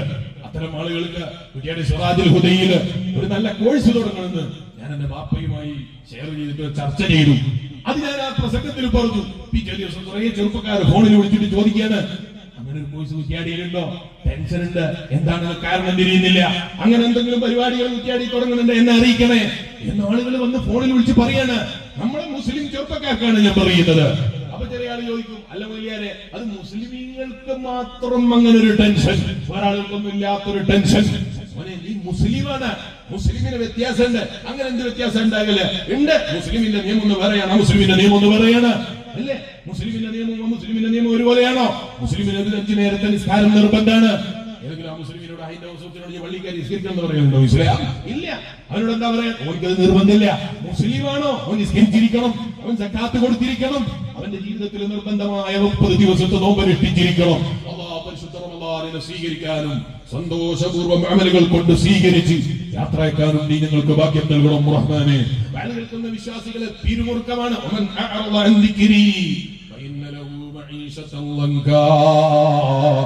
അല്ലാഹുവിന്റെ ഖുർആൻ വളരെ വ്യക്തമായി പറയാണ്, എന്റെ ദിക്റിൽ നിന്ന് അകന്നുപോയ ഹൃദയങ്ങളാണോ മുഅ്മിനേ നിനക്ക്? വമൻ അഅറദ അൻ ദിക്രി ഫഇന്ന ലഹു മഈശതൻ ലൻകാ. അവന്റെ ജീവിതത്തിൽ കുടുസ് ഉണ്ടാകും, അവന്റെ ജീവിതത്തിൽ പ്രയാസങ്ങൾ ഉണ്ടാകും, അവന്റെ ജീവിതത്തിൽ ടെൻഷനുകൾ ഉണ്ടാകും എന്ന് പറഞ്ഞതാരാ? പേരോടിന്റെ മകന്റെ വകയിലാണോ? അല്ല. ഉഷാവറങ്ങളുടെ വകയിലിറക്കിയ ഫത്വയാണോ? അല്ല. അല്ലാഹുവിന്റെ ഖുർആനാണ്. വമൻ അഅറദ അൻ ദിക്രി ഫഇന്ന ലഹു മഈശതൻ ലൻകാ. അല്ലാഹുവിന്റെ ദിക്റിൽ നിന്ന് അകന്നു കളയുന്ന ഹൃദയമാണോ? അല്ലാഹുവിന്റെ ഖുർആൻ പറയാണ്, അവനിക്കതാ മാനസികമായ ടെൻഷൻ കിട്ടിപ്പോയി. റബ്ബ് നമ്മളെ കാത്തി രക്ഷിക്കട്ടെ. ഇങ്ങനെ ടെൻഷന്റെ ലോകത്ത് ജീവിക്കുന്ന എത്ര ആളുകൾ. എന്തിനാണെന്ന് ചോദിക്കുമ്പോ പറയാൻ പറ്റുന്നില്ല. എവിടുന്ന് തുടങ്ങിയതാണെന്ന് ചോദിക്കുമ്പോ പറയാനില്ല. ഇന്ന് ഞാൻ ഇവിടെ വരുമ്പോ ഒരാൾ എന്നെ കണ്ടപ്പോ എന്നോട് പറഞ്ഞു, എന്തോ ഒരു പിരിമുറുക്കം ഉസ്താദ്, എന്താണെന്ന് മനസ്സിലാകുന്നില്ല. എന്നെ ഉസ്താദിനെ വിളിച്ചാൽ ഉസ്താദിന്റെ മോനെ എന്നാട്ടോ എന്റെ അർത്ഥം. ഞാൻ ഭയങ്കര ഉസ്താദായിട്ട് വിളിക്കുന്നതല്ല, പേരോട് ഉസ്താദിന്റെ മോനായിട്ട് വിളിക്കുന്നത്. നിങ്ങളും എന്നെ വേദന വിളിച്ചത് പേരോട് ഉസ്താദിന്റെ മോനായിട്ട് വിളിച്ചിരിക്കുമോ? ഞാൻ ഭയങ്കര ഉസ്താദായ വകയിൽ എന്നോട് ഇങ്ങനെ കുറെ ആൾ ബാക്കൊക്കെ പറയുന്നത് വലിയ മഹാനാണ്, നിങ്ങൾ തെറ്റിദ്ധരിക്കരുത്. അതിപ്പോ ഉസ്താദ്മാര് സ്വാഗതം പറയുമ്പോ അങ്ങനെയൊക്കെ പറയും, അത് അവരുടെ ഡ്യൂട്ടിയാണ്. അവർ മൊഞ്ചാക്കി പറയാൻ വേണ്ടി അവർ ചിലപ്പോൾ പറയും ഭയങ്കര പ്രഭാഷകനാണ്, ആനയാണ്, കുതിരയാണ്, കുയ്യാനിയാണ് എന്നൊക്കെ പറയും. അത് കേട്ടിട്ട് മൊയ്യാർക്ക് തോന്നി ഞാൻ കുഴപ്പമില്ലാന്ന് തോന്നി ഞാൻ മൊയ്യാറെ കഥ തീർന്നു. അല്ലാഹു നമ്മളെ കാത്തിരക്ഷിക്കട്ടെ. സ്വാഗതത്തിന്റെ ഒരു ഭംഗി, അതുപോലെ നന്ദി പറയുമ്പോൾ ഒരു ഭംഗി, അതിനുവേണ്ടി അത് ഏത് മൊയ്യാറാണെങ്കിലും പറയും. ഒരു കാക്കയാണ് അയാളെ പറ്റിയും പറയും. ആര് വന്നാലേ അയാൾ ക്ഷണിച്ചു കൊണ്ടുവന്നല്ലേ. ബഹുമാനിക്കാൻ വേണ്ടി അവർ പറയും. അത് കേട്ടിട്ട് നമുക്ക് തോന്നരുത്. ഇപ്പൊ ഇന്നലെ ഞാൻ കാസർഗോഡ് ജില്ലയിൽ ഒരു സ്ഥലത്ത് വേദന വന്നപ്പോ അവിടെയുള്ള സംഘാടകർ പറഞ്ഞു, ഇന്ന് നിങ്ങളായതുകൊണ്ട് ഭയങ്കര ആളാണ്. ഞാനിങ്ങനെ വിചാരിച്ചു, എനിക്ക് നല്ല ചാക്കിയാണല്ലേ ഞാൻ. നിങ്ങൾ ആലോചിച്ച് നോക്കും, ഇതന്നെ എല്ലാവരോടും പറയാം. അത് എല്ലാവരോടൊക്കെ പറയും. ചിലർ പറയാം, സഹസ്രമായ പറയും മറയിലാണല്ലോ സ്ത്രീകളുണ്ടാവും, നല്ല ധൈര്യത്തിൽ പറയും ഭയങ്കര ആളാണ് അവിടെ. മുന്നിൽ നോക്കൂലെന്ന് ഉറപ്പാണല്ലോ. ഇവിടെ ബേജാറാകണ്ട, മുന്നിൽ ആളുകളുടെ ബേജാറെന്ന് വേണ്ട, മറയിൽ ഭയങ്കര ആളാണ്. ഒക്കെ പ്രസംഗിക്കാൻ വരുന്ന ആളുകളോട് പറയുന്ന ചില മേറ്ററുകളാണ്. അത് കേൾക്കുമ്പോഴേക്ക് നമുക്ക് തോന്നാം ഞാൻ ഭയങ്കര ജോറാണ്. അല്ലാഹു നമ്മളെ കാത്തിരക്ഷിക്കട്ടെ. നമ്മൾ ഈമാൻ ഒരിക്കലെയാണ് അത് കാരണമായി പോകും. അല്ലാഹു നമ്മളെ കാത്തിരക്ഷിക്കട്ടെ. ഞാൻ പറഞ്ഞു വന്നത് ഉസ്താദെ ഇങ്ങനെ പറയുന്നത് കേട്ടിട്ട് നിങ്ങൾ വിചാരിക്കരുത് ഇയാൾ ഭയങ്കര വലിയനറി. ഉസ്താദിന്റെ മോനേന്നാണ് അവിടെ അർത്ഥം. എല്ലാ സ്ഥലത്തും ഒരേ അർത്ഥാകൂല. ഉസ്താദിന്റെ മോനേന്നാ വിളിക്കുമ്പോ അവരിങ്ങനെ പറയുന്നത്. അപ്പൊ ഇയാൾ ഇങ്ങനെ പറയണം, എന്താണ് ടെൻഷന്റെ കാരണം എന്നറിയില്ല, ഭയങ്കര ടെൻഷൻ. എന്താ ടെൻഷൻ ചോദിച്ചു നോക്കുമ്പോ ഇയാൾക്ക് എന്തോ ഒരു ടെൻഷൻ പിടികൂടിയിട്ടുണ്ട്. എന്താണ് അയാൾക്ക് എന്ന് പറഞ്ഞു തരാൻ കഴിയുന്നില്ല. ഞാൻ വലിയല്ലോ, അയാൾക്ക് പറയാൻ പറ്റാത്ത ടെൻഷൻ എനിക്ക് പറയാൻ പറ്റുമോ? അയാളെ ടെൻഷന്റെ കാരണം അയാൾക്ക് തന്നെ പറയാൻ പറ്റില്ല, പിന്നെ എനിക്ക് എങ്ങനെ പറയാൻ പറ്റില്ല? എന്ന് പറയുമായിരുന്നു, വസ്തുവിനെ പോലെ കാണാം ഞാൻ നിങ്ങളെ കൽബകമെന്നോര്. അത് മഹാന്മാരായ ഔലിയാക്കൾക്ക് അല്ലാഹു കൊടുക്കുന്ന ദറജയാണല്ലോ. അങ്ങനെ ദറജ കിട്ടാതെ തന്നെ അതേ സമയം പറഞ്ഞു നടക്കുന്ന ചില ആളുകൾക്ക് അല്ലെ, ഇപ്പൊ അങ്ങനെയുണ്ട്. എങ്ങനെങ്കിലും ഒന്ന് വലിയായി കളയണോ അങ്ങനെ വിചാരിച്ചിട്ട് ഒന്നങ്ങ് വെച്ചടിക്കാം, എന്നിട്ടങ്ങ് ശരിയായി കിട്ടിയാല് പിന്നെ ജീവിക്കാൻ അത് മതിയാവുമല്ലോ എന്ന് വിചാരിക്കുന്ന ചില കള്ളന്മാരും ഉണ്ടാകും. അവരെ കണ്ടിട്ട് നമ്മള് പെട്ടുപോകരുത് എന്നാ ഞാൻ പറഞ്ഞത്. കുപ്പിയകത്തുള്ള വസ്തുവിനെ പോലെ പറയാൻ കഴിയുന്ന മഹാന്മാരുണ്ട്, ഇല്ല എന്നല്ല. അത് അല്ലാഹു ഇല്ല ഔലിയാക്കൾക്ക് അല്ലാഹു കൊടുക്കുന്ന വലിയ പവറാണ്.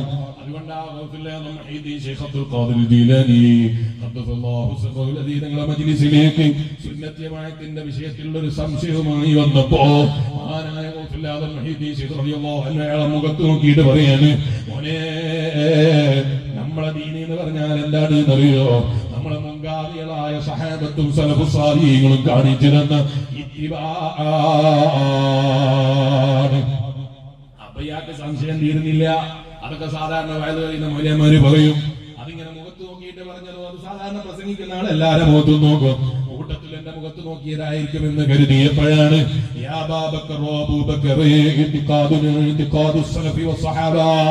തെറ്റിദ്ധരിച്ചു പോകണ്ട, നമ്മളെ വിശ്വാസം മുൻഗാമികളായ സഹാബത്ത് കാണിച്ചു തന്ന വിശ്വാസമാണ്. എന്തെങ്കിലും തെറ്റിദ്ധാരണയുമായി നടക്കണ്ട. അതൊക്കെ മഹാന്മാരായ ഔലിയാക്കൾക്ക് അല്ലാഹു കൊടുക്കുന്ന ദറജയാണ്. ഇരിക്കട്ടെ, ഞാനിപ്പോ അതിലേക്ക് വിശദമായി കിടക്കുന്നില്ല. പറഞ്ഞു വന്നത് മറന്നുപോയോ? തട്ടയിട്ട ഈ മുസ്ലിമാണെന്ന് പറയുന്ന പെൺകുട്ടി പറയാണ്, 6-ാം നൂറ്റാണ്ടിലെ നിയമമാണ്, ഇപ്പോഴും മുത്തലാഖ് മാറിയിട്ടില്ല. ഇവള് വിചാരിച്ചത് മുത്തലാഖ് എന്താ ഗുളിക കുടിക്കുന്ന സാധനമായിട്ടാണ്. അതുകൊണ്ട് മുസ്ലിങ്ങൾ 6 നൂറ്റാണ്ട് തുടങ്ങിയ രോഗം 14 നൂറ്റാണ്ടായിട്ടും ഗുളിക കുടിച്ചിട്ട് മുസ്ലിങ്ങൾക്ക് മാറിയിട്ടില്ല. അതുകൊണ്ട് അവള് പറയാണ്, 6-ാം നൂറ്റാണ്ടിലുള്ള നിയമമാണ് മുത്തലാഖ്. ഇപ്പോഴും മുസ്ലിമീങ്ങളായ അയൽവികൾ കുറെ പൗരോഹിത്യന്മാരുണ്ട്. 1440 കൊല്ലം കഴിഞ്ഞിട്ടും 14 നൂറ്റാണ്ട് കഴിഞ്ഞിട്ടും ഇവർക്കൊരു മാറ്റം വന്നിട്ടില്ല. 6-ാം നൂറ്റാണ്ടിലാണ് ആ ഗുളിക തന്നെയാന്ന് തോന്നി ഇപ്പോഴും കുടിക്കുന്നത് എന്ന മട്ടത്തിലായി ഇവൾ അവതരണം. ഞാനിങ്ങനെ ചിന്തിച്ചു, പഠിച്ചോനെ ഇവർക്ക് എന്താ ഈ മുത്തലാഖ് എന്നറിയോ? എന്തായി മുത്തലാഖ് എന്നറിയോ? ഈ ചങ്ങാതിനെ കുറിച്ച് ഞാൻ പറഞ്ഞില്ലേ നേരത്തെ, ഒന്നും ചൊല്ലി ഒരു ഭാര്യനെ ഒഴിവാക്കി 2 ഭാര്യനെ ഒഴിവാക്കിയിട്ട് 3-ാമത്തെ ഭാര്യനെ കെട്ടാൻ എവിടുന്ന് കിട്ടുമെന്നുള്ള പ്രതീക്ഷയിൽ ഇങ്ങനെ ജീവിക്കുന്നവനാണ്. മുസ്ലിം പേരിൽ ഭയങ്കര എക്സ് മുസ്ലിം എന്നാ അവന്റെ പേര്. അങ്ങനെ ഉണ്ടല്ലോ ചില ആളുകൾ. ഇസ്ലാമിന് പോയാലും മുസ്ലിം നിങ്ങൾ പറയാൻ വിടുമെന്ന് തോന്നൂല. കാരണം ഈ മതത്തിന്റെ ബഹുമാനമൊക്കെ എനിക്കറിയാം. എന്താ നിരീശ്വരവാദിയാണ് ഞാനെന്ന് പറഞ്ഞ പോലെ ഞാൻ എക്സ് മുസ്ലിമാണ് എന്ന് പറയുന്നത്. നിങ്ങൾ കേട്ടോ എക്സ് ഹിന്ദു അങ്ങനെ എടുക്കുന്നത്? അങ്ങനെ ഒരു ഹിന്ദുവിനെ കേട്ടിട്ടില്ലല്ലോ. മുസ്ലിങ്ങളെ പേര് വിടാൻ തോന്നാത്തവർ അതിന്റെ മേലെ ഇങ്ങനെ കൂടി ജീവിക്കുക. എന്നാലും ഇല്ല, ആ പേരെങ്കിലും കിട്ടട്ടെ എന്ന് വിചാരിച്ചിട്ട് മുമ്പേ ഒരു എക്സ് ചേർത്ത് കൊടുക്കാം എന്ന് വിചാരിച്ചിട്ട് എക്സ് മുസ്ലിം എടുക്കുന്ന ആളുകൾ കണ്ടിട്ടില്ലേ നിങ്ങൾ? ആ കൂട്ടത്തിൽപ്പെട്ട ഒരു സാധനമാണ്. ഓ പറയാണ് മുത്തലാഖ് ഇപ്പോഴും തിരിച്ചിട്ടില്ല. ഓന്റെ വാദം പറയുമ്പോ ഞാനിങ്ങനെ എന്റെ ബാക്ക്ഗ്രൗണ്ട് അന്വേഷിച്ച് നോക്കുമ്പോ ഒന്ന് ചൊല്ലി ഒരു പെണ്ണിനെ കെട്ടി ഓളെ ഒഴിവാക്കി, 2-ാമത്തെ കെട്ടി ഓളെ ഒഴിവാക്കി, 3-ാമത്തെ എഴുതോ കിട്ടുമെന്നുള്ള പ്രതീക്ഷയിലേക്ക് ഇവനാണ് മുത്തലാഖിനെതിരെ പറയുന്നത്. എന്താ മുത്തലാഖ് എന്ന് പറഞ്ഞാല് 3 ത്വലാഖും ചെല്ലുന്നതിനെ കുറിച്ചാണോ നിങ്ങൾ മുത്തലാഖ് എന്ന് പറയുന്നത്? എന്താ ഈ 3 ത്വലാഖ് എന്ന് പറഞ്ഞാല്? ഒരൊറ്റ വട്ടം ഈ കുട്ടിയുടെ വലിയ ഇരുന്നിട്ട് ഞാൻ എന്റെ മകളെ നിനക്ക് ഏൽപ്പിച്ചു തന്നു എന്ന് പ്രഖ്യാപിച്ച്, വിവാഹം ഞാൻ ഏറ്റെടുത്തു എന്ന് പ്രഖ്യാപിച്ച് വിവാഹത്തിന്റെ ചടങ്ങുകൾ കഴിഞ്ഞവൻ വിവാഹ ജീവിതത്തിലേക്ക് കടന്നു. അല്ലെ, ഇതല്ലേ വിവാഹം എന്ന് പറയുന്നത്? അത് ഒരു വട്ടം ഞാൻ ഒഴിവാക്കി തന്ന ഒഴിവാകൂല എന്നാ ഇസ്ലാം പറയുന്നത്. എത്ര നല്ല കാഴ്ചപ്പാടാണ്! ഇതിനെയാണ് ജനങ്ങൾക്കിടയിൽ ഇങ്ങനെ എന്തോ ആക്കിയിട്ട് ചിത്രീകരിക്കുന്നത്. ഒരു വട്ടം ഒഴിവാക്കി തന്ന ഒഴിവാകൽ പൂർത്തിയാകൂലേ? ഒരു വട്ടം പറഞ്ഞാൽ നിക്കാഹായി. പക്ഷേ ഒഴിവാക്കണമെങ്കിൽ ഒരു വട്ടം പറഞ്ഞാൽ പൂർണ്ണമായി ഒഴിവാകൂല. 2 വട്ടം പറഞ്ഞാലും ഒഴിവാകൂല. കാരണം അങ്ങനെ എന്തെങ്കിലും അബദ്ധത്തിൽ അങ്ങ് പറഞ്ഞു പോയി, അല്ലെ ദേശത്ത് പറഞ്ഞു പോയിട്ട് 2 പോയി 1 ബാക്കി ഉണ്ടാകണമെന്ന് വിചാരിച്ചു. അങ്ങനെ 3 പ്രാവശ്യം പറഞ്ഞാൽ മാത്രമേ ഇസ്ലാമില് മുത്തലാഖ് സംഭവിക്കുകയുള്ളൂ. ഇവർക്ക് എങ്ങനെയാ വിവാഹം ഉണ്ടായത്? 1 വട്ടം പറഞ്ഞിട്ടാ വിവാഹം ഉണ്ടായത്? കഴുത്തിൽ മാലയിട്ടിട്ടാ? അല്ല, 1 വട്ടം ഈ ബാപ്പ പറഞ്ഞു കൊടുക്കുകയും ഏറ്റെടുക്കുകയും ചെയ്തിട്ടാ വിവാഹം ഉണ്ടായത്. അത് 3 തവണ പറഞ്ഞു ഒഴിവാക്കിയാലാണ്, 3 ത്വലാഖും ചൊല്ലി എന്ന് പറഞ്ഞ് പ്രഖ്യാപിച്ചാലാണ് ഈ ത്വലാഖ് നടക്കുന്നത്. ഈ ത്വലാഖ് എന്ന് പറയുന്നത് ചിലരെ വർത്താനം കേട്ടാ തോന്നും ഇസ്ലാമിൽ നബി സല്ലല്ലാഹു അലൈഹി വസല്ലം എന്തോ ഹദീസിലടം പഠിപ്പിച്ചിട്ടുണ്ട്. എന്നിട്ടോ ഫദ്ഖുലുൽ ജന്ന, നിങ്ങൾ സ്വർഗ്ഗത്തിൽ കടന്നോളി എന്ന് റസൂലുള്ളാഹി പറഞ്ഞിരിക്കുന്നു വിചാരിച്ചു അല്ലേ? നിങ്ങൾ അങ്ങനെ ഏതെങ്കിലും ഹദീസ് ഇതുവരെ ഏതെങ്കിലും എത്ര അറിവില്ലാത്ത മൗലിയാമാര് സ്ക്രീനിന്റെ മുമ്പിൽ വന്നിട്ട് വിവരക്കേട് പറയുന്നത്? ഒരു വിവരക്കേടുള്ള മൗലിയാരെങ്കിലും പറയും നിങ്ങൾ കേട്ടോ അല്ലേ? സ്ക്രീനിന്റെ മുമ്പിൽ വന്നിട്ട് ഒരു വിവരമില്ലാത്ത എന്തെല്ലാം മൗലിയാമാര് വന്നിട്ട് മൗലിയാമാരെ വേഷം കെട്ടിയിട്ട് എത്ര കാക്കാമാര് വന്ന് പ്രസംഗിക്കുന്നത്? വല്ലാത്തൊരു ലോകത്തല്ലേ നമ്മൾ ജീവിക്കുന്നത്? സ്റ്റേജും വേണ്ട, ഒന്നും വേണ്ട, ഒരു സ്ക്രീനും ഒരു മൊബൈലും ഉണ്ടായാലും മുമ്പിലൊക്കെ വെച്ചിട്ടൊക്കെ പ്രസംഗിച്ചാൽ മതി. അങ്ങനെ പ്രസംഗിക്കുന്ന എത്ര പ്രസംഗകരുണ്ട്? ഏതെങ്കിലും പ്രസംഗത്തിൽ നിങ്ങൾ കേട്ടോ തൊല്ലിക്കൂ, നിങ്ങൾ ത്വലാഖ് ചൊല്ലൂ, സ്വർഗ്ഗത്തിൽ പ്രവേശിക്കൂ എന്ന് റസൂലുള്ളാഹി പറഞ്ഞു? കേട്ടോ? ഇല്ല. ഇസ്ലാം അങ്ങനെ ത്വലാഖ് ചെല്ലാൻ പ്രോത്സാഹിപ്പിച്ച മതമാണോ? അല്ല. ത്വലാഖിനെ പ്രോത്സാഹിപ്പിച്ച മതമാണ് ഇസ്ലാം എന്ന് വരുത്തി തീർക്കാൻ വേണ്ടി പരിശുദ്ധമായ ദീനുൽ ഇസ്ലാമിന്റെ വിരോധികൾ അവരുണ്ടാക്കി വെച്ച ചില വലകളാണ് യഥാർത്ഥത്തിൽ മുത്തലാഖ് എന്ന് പറയുന്ന ആശയം തന്നെ. അല്ലാതെ ഇസ്ലാം 1 വട്ടം കെട്ടിയ ഒരാളെ 3 വട്ടം ഒഴിവാക്കിയാൽ ഒഴിവാകുമെന്ന് പറയുമ്പോ യഥാർത്ഥത്തിൽ എത്രയോ പവിത്രതയുള്ള മതമല്ലേ ഇസ്ലാം എന്ന് പറയുന്നത്? പിന്നെ എന്തിനാ മുല്ലേറെ ത്വലാഖ് ഇസ്ലാമിൽ വെച്ചത്? ത്വലാഖ് ഇസ്ലാമിൽ മാത്രമാണോ? മതമില്ലാത്തവൻ ഒഴിവാക്കുന്നില്ലേ? മതമില്ലാതെ പറയുന്നവൻ ഒഴിവാക്കുന്നില്ലേ? അതിന്റെ ഇസ്ലാമിലുള്ളൂ. ഇസ്ലാമിൽ അതിന് പ്രത്യേകമായ ധാരണകളുണ്ട്. എല്ലാത്തിനും ധാരണയും കൃത്യമായ നിയമങ്ങളുമുള്ള മതമാണ് ഇസ്ലാം. അതുകൊണ്ട് തന്നെ ഈ വിഷയത്തിലും ഇസ്ലാമിന് പ്രത്യേകമായ കാഴ്ചപ്പാടുണ്ട്. എങ്ങനെയാണ് ത്വലാഖ് സംഭവിക്കുകയാണെങ്കിൽ സംഭവിക്കേണ്ടത്? അത് എങ്ങനെയെങ്കിലും ത്വലാഖ് നടന്നിട്ട് ഞാൻ അവളെ ഒഴിവാക്കിയതാണെന്ന് പിൽക്കാലത്ത് പറഞ്ഞാലൊന്നും പറ്റൂല. അതിന് കൃത്യമായ നിലപാട് വേണം. ആ നിലപാടാണ് പ്രിയപ്പെട്ടവരെ ത്വലാഖ് കൊണ്ട് ഇസ്ലാം ഉദ്ദേശിച്ചത്. അത് വെറും ഒരു എമർജൻസി എക്സിറ്റ് മാത്രമാണ്. ഒരു നിലക്കും ചേർന്നു പോകാത്ത കുടുംബത്തിന്റെ ജീവിതം തകർന്നുപോയി. അവരതിന്റെ പേരിൽ കഷ്ടപ്പെട്ട് 2 ആളും മരണം വരെ അനുഭവിക്കുന്ന ഒരു ഗതികേടുണ്ടാകരുത്. അവിടെ അതാ മനുഷ്യന് ജീവിക്കുമ്പോൾ ഉള്ള ഓപ്ഷനാണ് ത്വലാഖ്. അത് ഏറ്റവും അതേ എമർജൻസി എക്സിറ്റ് എന്നതിലപ്പുറത്ത് അതേ ത്വലാഖ് തന്നെ പുണ്യമാണെന്ന് പറഞ്ഞിട്ടില്ല. അള്ളാഹ്ക്ക് ഹലാലുകളെ കൂട്ടത്തിൽ ഏറ്റവും വെറുപ്പുള്ള കാര്യം അള്ളാഹുവിന്റെ റസൂൽ സ്വല്ലല്ലാഹു അലൈഹി വസല്ലം പറയുന്നത് ത്വലാഖാണെന്ന് നബി മുഹമ്മദ് റസൂലുള്ളാഹി. അള്ളാഹ്ക്ക് ഹലാലുകളെ കൂട്ടത്തിൽ ഏറ്റവും വെറുപ്പുള്ള കാര്യം ത്വലാഖാണ് എന്നാണ് അള്ളാഹുവിന്റെ ഹബീബ് നബി മുഹമ്മദ് റസൂലുള്ളാഹി സ്വല്ലല്ലാഹു അലൈഹി വസല്ലം നിങ്ങൾ നമ്മളെ പഠിപ്പിക്കുന്നത്. ഇരിക്കട്ടെ ഈമാനുള്ള വിശ്വാസികളെ, ഇടയ്ക്ക് ഓർമ്മ വന്നപ്പോൾ പറഞ്ഞു എന്ന് മാത്രം. മനുഷ്യന്റെ മനസ്സിന് സമാധാനം വേണോ? ഹൃദയങ്ങൾക്ക് ശാന്തി വേണോ? ഹൃദയങ്ങൾക്ക് സുഖം കിട്ടണോ? അള്ളാന്റെ ഖുർആൻ തന്നെ എന്നോട് നിങ്ങളോട് പറയുന്നു, അലാ ബിദിക്രില്ലാഹി തത്മഇന്നുൽ ഖുലൂബ്. ഹൃദയങ്ങൾക്ക് സമാധാനം വേണോ? അള്ളാന്റെ ദിക്റിലുള്ള ജീവിതത്തിന് സമ്പാദിച്ചോ? അല്ലാഹുവിന്റെ ദിക്റിലായുള്ള ജീവിതം നിങ്ങളുടെ ജീവിതത്തിൽ സമ്പാദിച്ചെടുത്താൽ അവനുണ്ടാകുന്ന മാനസിക സുഖവും സന്തോഷവും ലോകത്തൊരു മനുഷ്യനും കിട്ടൂല. അതിനെന്ത് വേണമെന്നാ പറഞ്ഞത്? അല്ലാഹുവിന്റെ ദിക്റിലായുള്ള ജീവിതം വേണം. അതെങ്ങനെ മുസ്ലിയാരെ? അല്ലാഹുവിന്റെ ദിക്റിലായുള്ള ജീവിതം എല്ലാ സമയത്തും ലാ ഇലാഹ ഇല്ലല്ലാഹ് ചൊല്ലലാണോ? എല്ലാ സമയത്തും സുബ്ഹാനല്ലാഹ് ചൊല്ലലാണോ? എല്ലാ സമയത്തും തക്ബീർ ചൊല്ലലാണോ? എല്ലാ സമയത്തും തഹ്മീദ് ചൊല്ലലാണോ? അത് മറ്റൊരു ഭാഗമാണ്. നിങ്ങൾക്ക് ദിക്ർ എത്രത്തോളം നാവ് കൊണ്ട് ചൊല്ലാൻ കഴിയുമോ ചൊല്ലിക്കോളൂ. അതിന്റെ ഒക്കെ അപ്പുറത്ത് മറ്റൊരു കാര്യമുണ്ട്. അതെന്താണ് ഇതറിയോ? അള്ളാഹിനെ കുറിച്ചുള്ള ചിന്തയുണ്ടല്ലോ, റബ്ബിനെ കുറിച്ചുള്ള തഫ്കീർ ഉണ്ടല്ലോ, റബ്ബിനെ കുറിച്ചുള്ള ഓർമ്മയുണ്ടല്ലോ. അത് ജീവിതത്തിലെ ഏറ്റവും വലിയ ദിക്റാണ്. അതുകൊണ്ടാണ് നബി സല്ലല്ലാഹു അലൈഹി വസല്ലം പഠിപ്പിച്ചതായി മഹാന്മാരായ പണ്ഡിതന്മാര് പറഞ്ഞത്, മോനെ 70 വർഷത്തോളം ഇബാദത്ത് ചെയ്യുന്നതിനേക്കാൾ 70 വർഷം നീ അതിൽ ഇബാദത്ത് ചെയ്യുന്നതിനേക്കാൾ എങ്ങനെയുള്ള ഇബാദത്താണ് എന്നറിയോ? റബ്ബിനെ കുറിച്ച് ഓർമ്മയില്ലാത്ത നിസ്കാരങ്ങളില്ലേ, റബ്ബിനെ കുറിച്ച് ഓർമ്മയില്ലാത്ത സുന്നത്തുകളില്ലേ, വെറുതെ ഇങ്ങനെ കർമ്മം കഴിക്കുന്ന ഇബാദത്തുകളില്ലേ, അതിനേക്കാളൊക്കെ എത്രയോ പുണ്യകർമ്മമാണ്. നീ ഒരു മണിക്കൂർ അല്ലാഹ് എന്ന ചിന്തയിലേക്ക് റബ്ബിലേക്ക് മനസ്സ് തിരിക്കുന്ന ഒരു ഹൃദയം നിന്റെ കയ്യിൽ സമ്പാദിക്കാൻ കഴിയുന്നുണ്ടോ? ജീവിതത്തിലെ ഏറ്റവും വലിയ സമ്പാദ്യം തന്നെ. അതുകൊണ്ട് ആ മഹാനായ മുല്ല അലി ഖാരി റളിയല്ലാഹു അൻഹു ദിക്റുകളെ കുറിച്ച് പറയുന്ന കൂട്ടത്തിൽ അവിടുത്തെ മിർഖാത്ത് എന്ന ഗ്രന്ഥത്തിൽ പറഞ്ഞത് ദിക്റുകളെ കൂട്ടത്തിൽ 2 തരം ദിക്റുകളാണ്. ഒന്ന് നാവ് കൊണ്ട് ചൊല്ലുന്ന ദിക്റാണ്, മറ്റൊന്ന് ഹൃദയം കൊണ്ടുള്ള ദിക്റാണ്. നാവ് കൊണ്ടുള്ള ദിക്റിനേക്കാൾ ഞാൻ ഏറ്റവും ബഹുമതിയെ കാണുന്നത് ഹൃദയം കൊണ്ടുള്ള ദിക്റാണ്. ജനങ്ങളെ മുല്ല അലി ഖാരി റഹിമഹുല്ലാഹ് മഹാനവറുകൾ പറയാണ്, ദിക്റുകളെ കൂട്ടത്തിൽ ഏറ്റവും ബഹുമാനമുള്ള ദിക്റ് അത് നാവ് കൊണ്ട് ചൊല്ലുന്ന ദിക്റിനേക്കാൾ ഹൃദയ സാന്നിധ്യമുള്ള ദിക്റാണ്. കേൾക്കുന്ന ഈമാനുള്ള ഉപ്പമാരെ, ഈമാനുള്ള ചെറുപ്പക്കാരെ, ഇസ്ലാം എല്ലാം വിരോധിച്ച മതമാണെന്ന് തെറ്റിദ്ധരിക്കരുത്. എല്ലാത്തിനും മുടക്കം പറയുന്ന മതമാണെന്ന് തെറ്റിദ്ധരിക്കരുത്. ഖുർആനിൽ ഒരു ആയത്ത് കാണാം, ലിമ തുഹരിമു മാ ഹല്ലല്ലാഹു ലക. ഓ ഹബീബായ നബിയേ, അങ്ങ് ചോദിക്കൂ നബിയേ, ലിമ തുഹരിമു മാ ഹല്ലല്ലാഹു ലക. അല്ലാഹു അനുവദിച്ച പലതും ചില ആളുകൾ ഹറാമാക്കുന്നുണ്ടല്ലോ, അങ്ങനെ ഹറാമാക്കരുത് എന്ന് പറയണം. അല്ലാഹു അനുവദിച്ച കാര്യങ്ങൾ നമ്മൾ നിഷേധിക്കരുത്.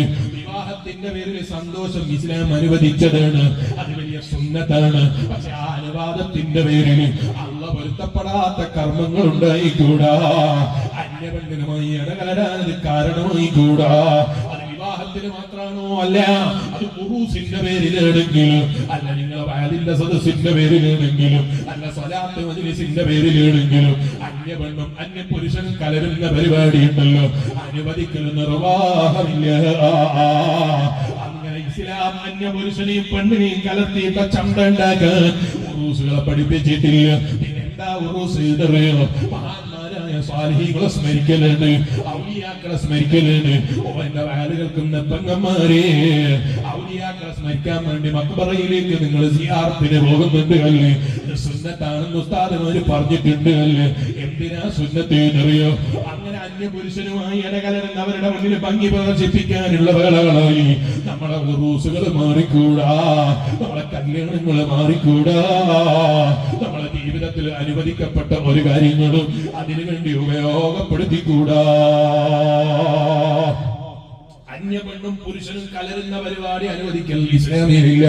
ഞാൻ ഈ അടുത്ത് മംഗലാപുരം ഭാഗത്ത് വലിയൊരു മുതലാളിയുടെ വീട്ടിൽ അയാൾ കല്യാണത്തിന് വല്ലാതെ നിർബന്ധിച്ചപ്പോ പോകാൻ നിർബന്ധിതനായി.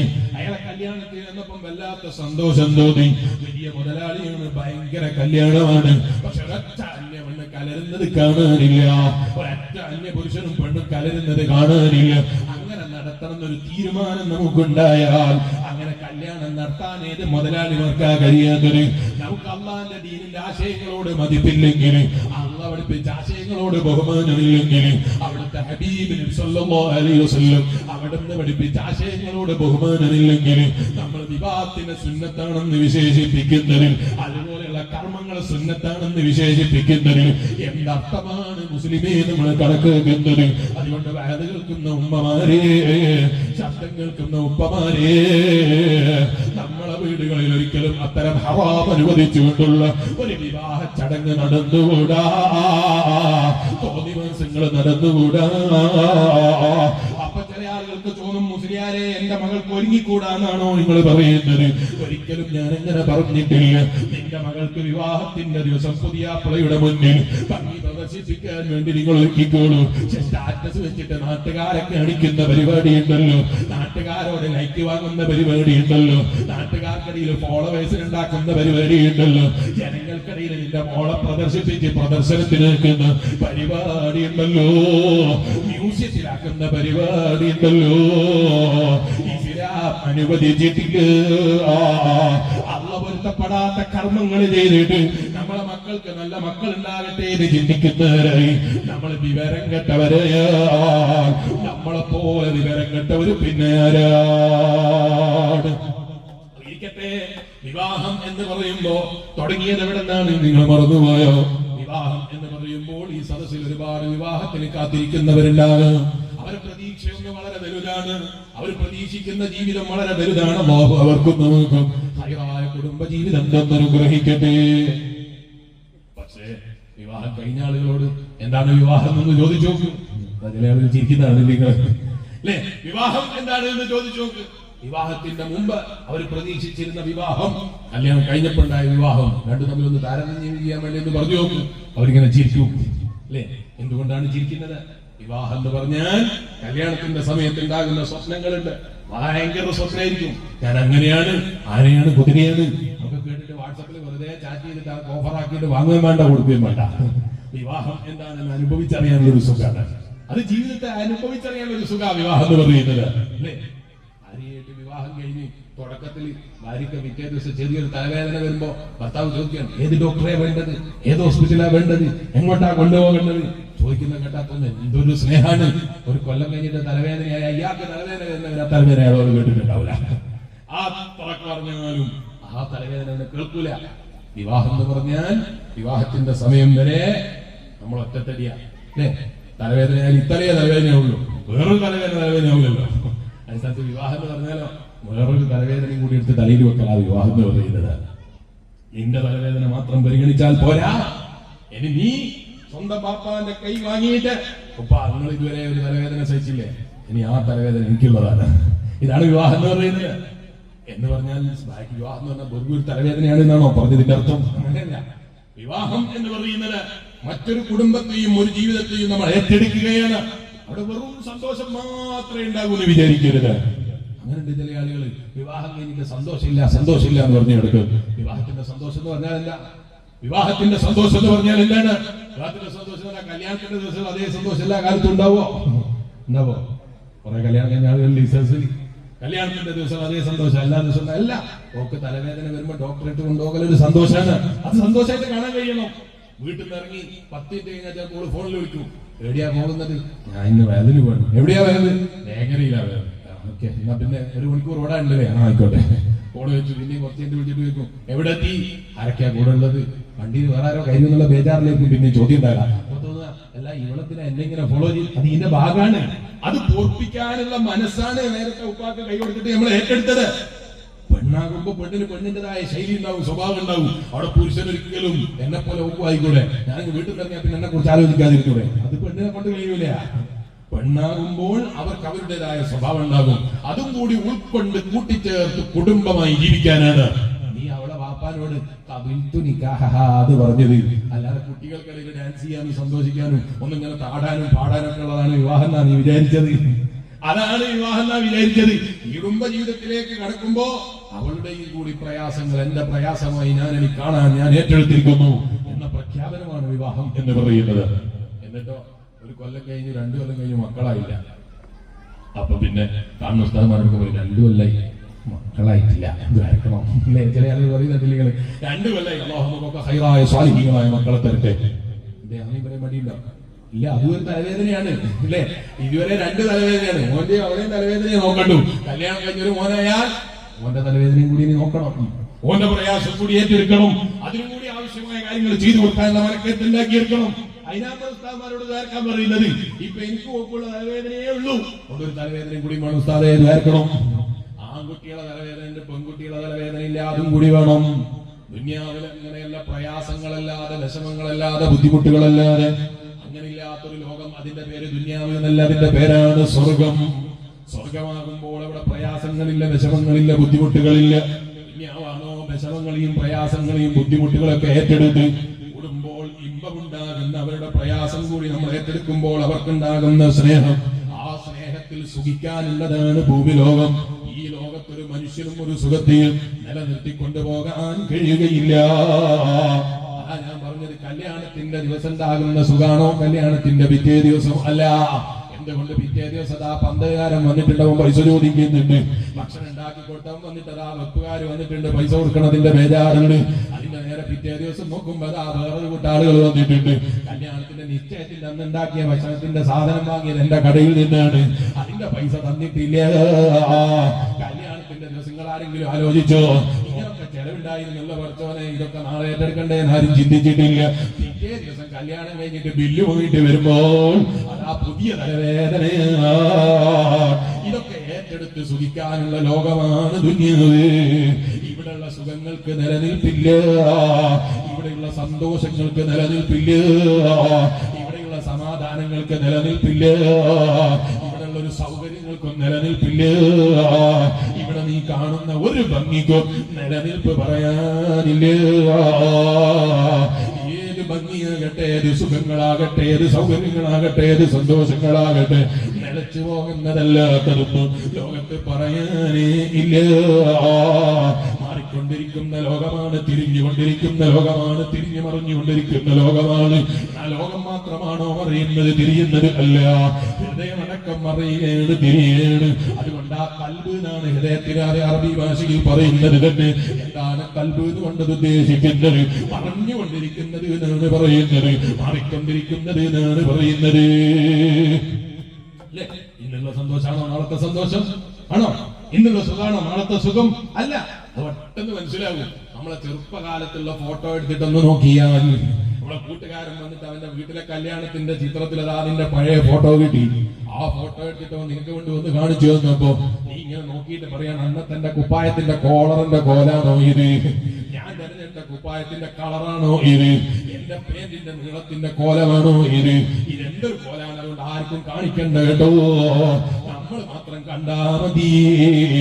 ഈ ചിത്രം നീ ആർക്കും കാണിക്കണ്ട. അന്ന് കല്യാണത്തിന്റെ ദിവസം ഫോട്ടോഗ്രാഫർ വന്നപ്പോ നീ എങ്ങനെയാ നിന്നത് ഓർമ്മണ്ടോ? 10 കൊല്ലം കഴിഞ്ഞാൽ ഈ ഫോട്ടോ കാണുമ്പോ ഇലക്കേടാകുമെന്ന് വിചാരിച്ചിട്ടാണോ? അല്ല, കൂടെ നിൽക്കുക, അടുത്ത് നിൽക്കുക, ചിരിച്ചിട്ട് നിൽക്കുക, വയറ് വലിച്ചു പിടിച്ച് നിൽക്കുക. ഇങ്ങനൊക്കെ പറഞ്ഞിട്ട് എത്ര കഷ്ടപ്പെട്ടിട്ട് ആ ഫോട്ടോഗ്രാഫറെ മുന്നിൽ നിന്നത്. 10 കൊല്ലം കഴിഞ്ഞപ്പോൾ നിന്റെ കണ്ണിനത് പിടിക്കുന്നില്ല, നിന്റെ കണ്ണിനത് ഇഷ്ടപ്പെടുന്നില്ല. 5 കൊല്ലം കഴിഞ്ഞപ്പോൾ നിന്റെ കോലം തന്നെ നിനക്ക് പറ്റുന്നില്ല. കേൾക്കുന്ന മുസ്ലിമേ, നിന്റെ ഹൃദയം മറിഞ്ഞുകൊണ്ടിരിക്കുകയാണ്, മാറിക്കൊണ്ടിരിക്കുകയാണ്, ചേഞ്ചായിക്കൊണ്ടിരിക്കുകയാണ്. ഇന്നുള്ള ഇഷ്ടമാണോ നാളത്തെ ഇഷ്ടം എന്ന് പറയുന്നത്?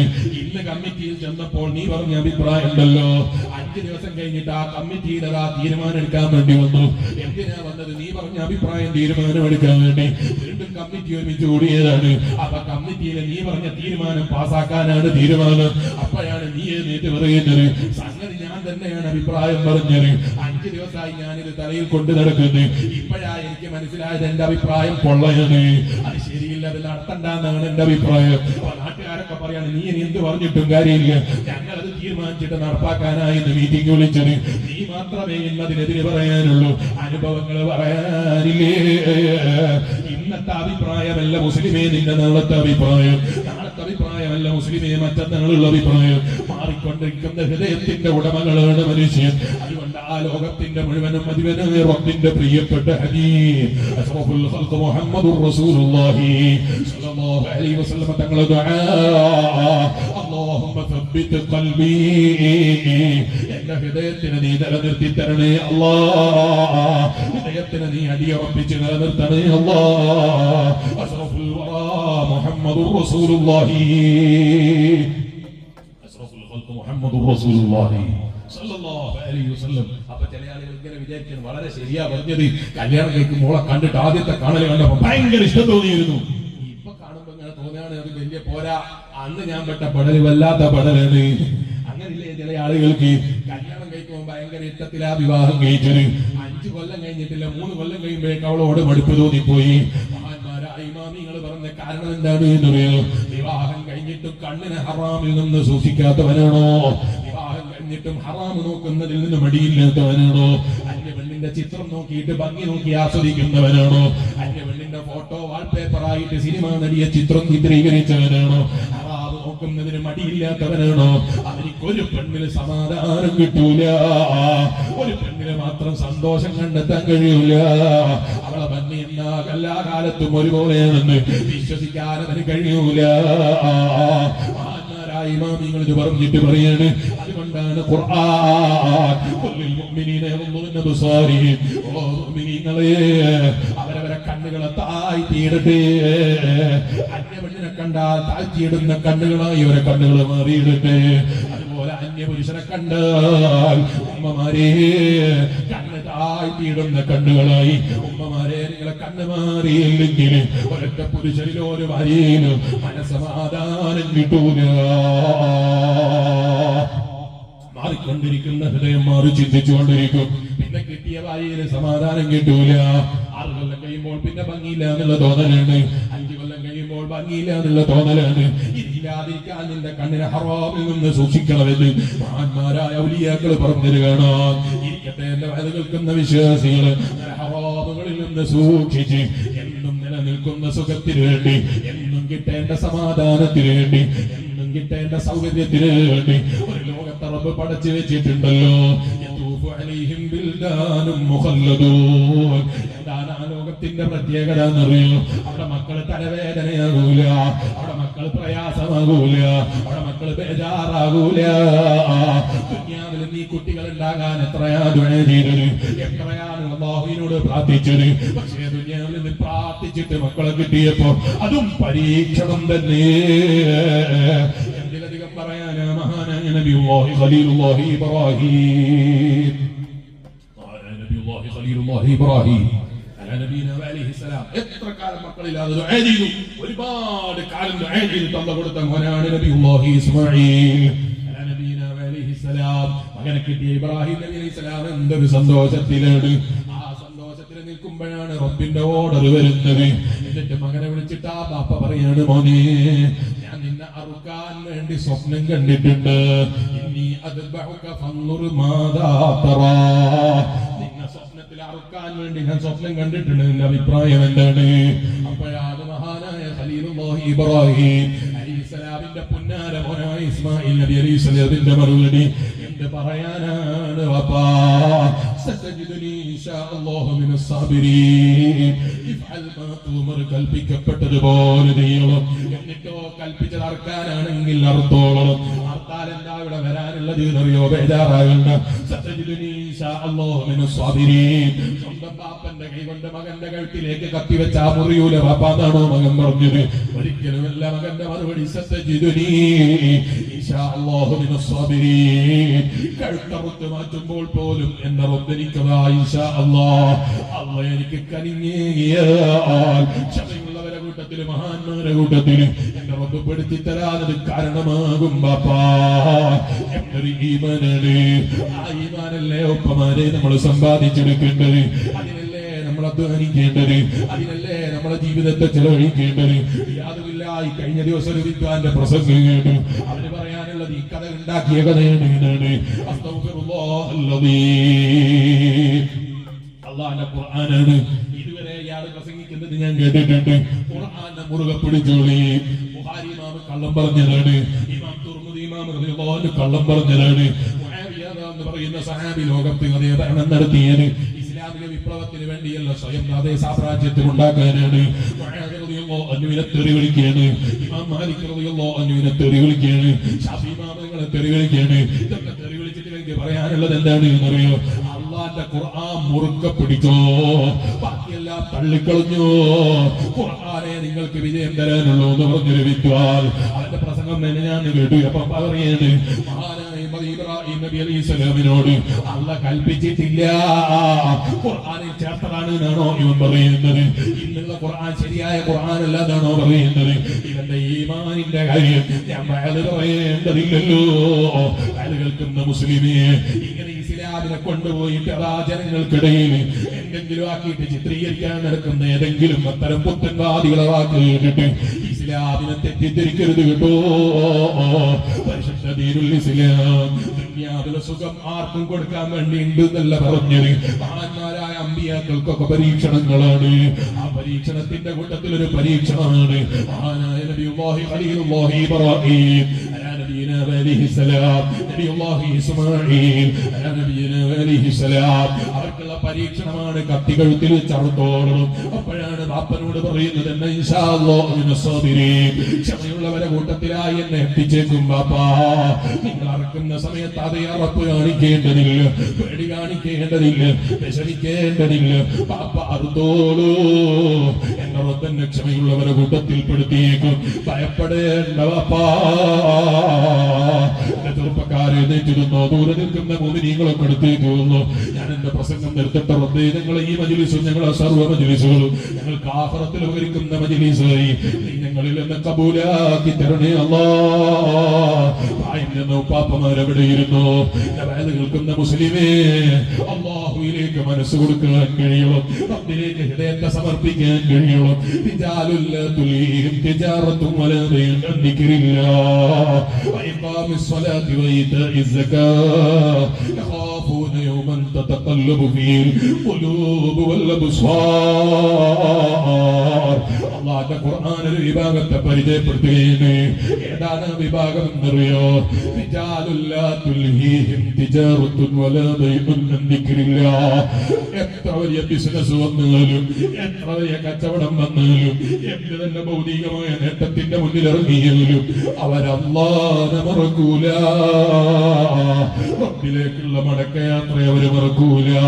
വഇഖാമിസ് സ്വലാത്ത് വഇതാഇസ് സകാത്ത്. എന്താണ് അവരെ പ്രത്യേകത എന്നറിയോ? എത്ര വലിയ ബിസിനസ് ആണെങ്കിലും അവരെ നിസ്കാരം അവരെ നഷ്ടപ്പെടുത്തൂല. അല്ലാഹു അത്തരക്കാരെ കൂട്ടത്തിൽ നമ്മളെ പെടുത്തി അനുഗ്രഹിക്കട്ടെ. വയല് കേൾക്കുന്ന ചെറുപ്പക്കാരെ, തമാശക്ക് പോലും ഒരു നേരത്തെ നിസ്കാരം ഖളായി പോകരുത്. ഒരു നേരത്തെ സുബഹി നഷ്ടപ്പെടുന്ന മൂമിനായി നമ്മൾ മാറിപ്പോകരുത്. വിലയില്ലാത്ത മൂമിനായി പിന്നെ മുസ്ലിം ഭരണകൂടത്തിന്റെ മുന്നിൽ മാറാൻ ഒറ്റ നിസ്കാരം ഖളാക്കിയവനായാൽ തന്നെ കാരണങ്ങളില്ലാതെ നിസ്കാരത്തിനെ നിഷേധിക്കുകയോ അല്ലെങ്കിൽ നിസ്കാരത്തെ നഷ്ടപ്പെടുത്തുകയോ നിസ്കാരത്തിന് വില കുറക്കുകയോ ചെയ്താൽ നിന്റെ ജീവിതത്തിന് പോലും വിലയില്ലാത്തവന് ഈ മുദ്ര കൊടുത്തപ്പെടുന്ന മതമാണ് ഇസ്ലാം. അത്ര ഗൗരവത്തോടെ കാണേണ്ട മതം, അതായത് കർമ്മമാണ് നിസ്കാരം എന്ന് പറയുന്നത്.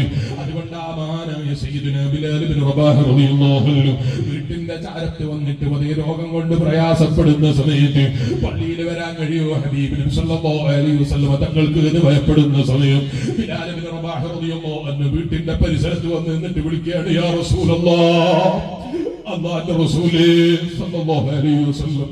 ബിലാൽ വന്നത് എന്തിനാണ് എന്നറിയോ? ബാങ്ക് വിളിക്കാനുള്ള സമ്മതത്തിനാണ് നബിയേ. അപ്പോഴാ ഫാത്തിമ ബീവി റളിയല്ലാഹു അൻഹ കേട്ടിട്ട് പറയുന്നത്, ബിലാലേ നിങ്ങൾ ബാങ്ക് വിളിച്ചോളൂ, അല്ലാഹുവിന്റെ റസൂൽ മുഹമ്മദുർ റസൂലുള്ളാഹി സല്ലല്ലാഹു അലൈഹി വസല്ലം തങ്ങൾ ചെറിയ രോഗത്തിന്റെ പ്രയാസത്തിലാണ്. ബിലാൽ ഇബ്നു റബാഹ് റളിയല്ലാഹു അൻഹു മനസ്സോടെ ബാങ്കിന്റെ ധനികൾ ഉത്തരിച്ചു. ബാങ്ക് കഴിഞ്ഞിട്ട് അല്പം കഴിഞ്ഞപ്പോ ഇഖാമത്തിന്റെ സമയമായി. ബിലാൽ ഇബ്നു റബാഹ് റളിയല്ലാഹു അൻഹു വീട്ടിന്റെ ചാരത്ത് വന്ന് എന്നിട്ട് വിളിക്കുന്നു, യാ റസൂലല്ലാഹ്, അല്ലാഹുവിന്റെ റസൂലേ ഇഖാമത്തിന് സമയമായല്ലോ. ബാങ്ക് വിളിച്ചു, ആളുകളൊക്കെ പള്ളിയിലെത്തി, ഇഖാമത്ത് വിളിക്കാനുള്ള സമയമായിട്ടുണ്ട്, എന്ത് ചെയ്യണം നബിയേ? ബിലാൽ ഇബ്നു റബാഹ് റളിയല്ലാഹു അൻഹു ചോദിക്കുമ്പോൾ നബി സല്ലല്ലാഹു അലൈഹി വസല്ലം തങ്ങളുടെ മറുപടി, ബിലാലേ എനിക്ക് എഴുന്നേറ്റ് നിൽക്കാനുള്ള ആരോഗ്യം കൊണ്ട് കഴിയുന്നില്ല, നിങ്ങൾ പോയി ഇഖാമത്ത് വിളിച്ചോളൂ. ബിലാൽ ഇബ്നു റബാഹ് റളിയല്ലാഹു അൻഹു പോയി ഇഖാമത്ത് വിളിച്ചു. സയ്യിദുനാ അബൂബക്കർ സിദ്ദീഖ് റളിയല്ലാഹു അൻഹു ഇമാമത്ത് നിന്നു. പള്ളിയുടെ ചാരത്ത് കിടക്കുന്ന നേതാവ് അഷ്റഫുൽ ഖൽഖ് മുഹമ്മദുർ റസൂലുള്ളാഹി സല്ലല്ലാഹു അലൈഹി വസല്ലം മദീനത്തെ പള്ളിയുടെ ചുമരിനോട് ചാരി കിടക്കുന്ന റൂമിൽ കിടക്കുന്നുണ്ട്. പക്ഷേ പള്ളിയിലെത്തിപ്പെടാൻ സ്വന്തം എഴുന്നേറ്റ് നടക്കാനുള്ള കഴിവില്ല. വഫാത്തിനോടടുത്ത സമയമാണല്ലോ, എഴുന്നേറ്റ് നിൽക്കാൻ കഴിയുമെന്ന് വന്നപ്പോൾ കൂട്ടുകാരായ പ്രിയപ്പെട്ട രണ്ട് സ്വഹാബത്തിന്റെ തോളിലേക്ക് കയ്യേറ്റി വെച്ചിട്ട് പള്ളിയിലേക്ക് കാലിൽ നിലത്തിട്ട് വലിച്ചിട്ട് പതുക്കെ പതുക്കെ നോക്കിയിട്ട് മദീനത്തെ പള്ളിയിലേക്ക് നിസ്കരിക്കാൻ പോയത് എന്തിനാണെന്നറിയോ?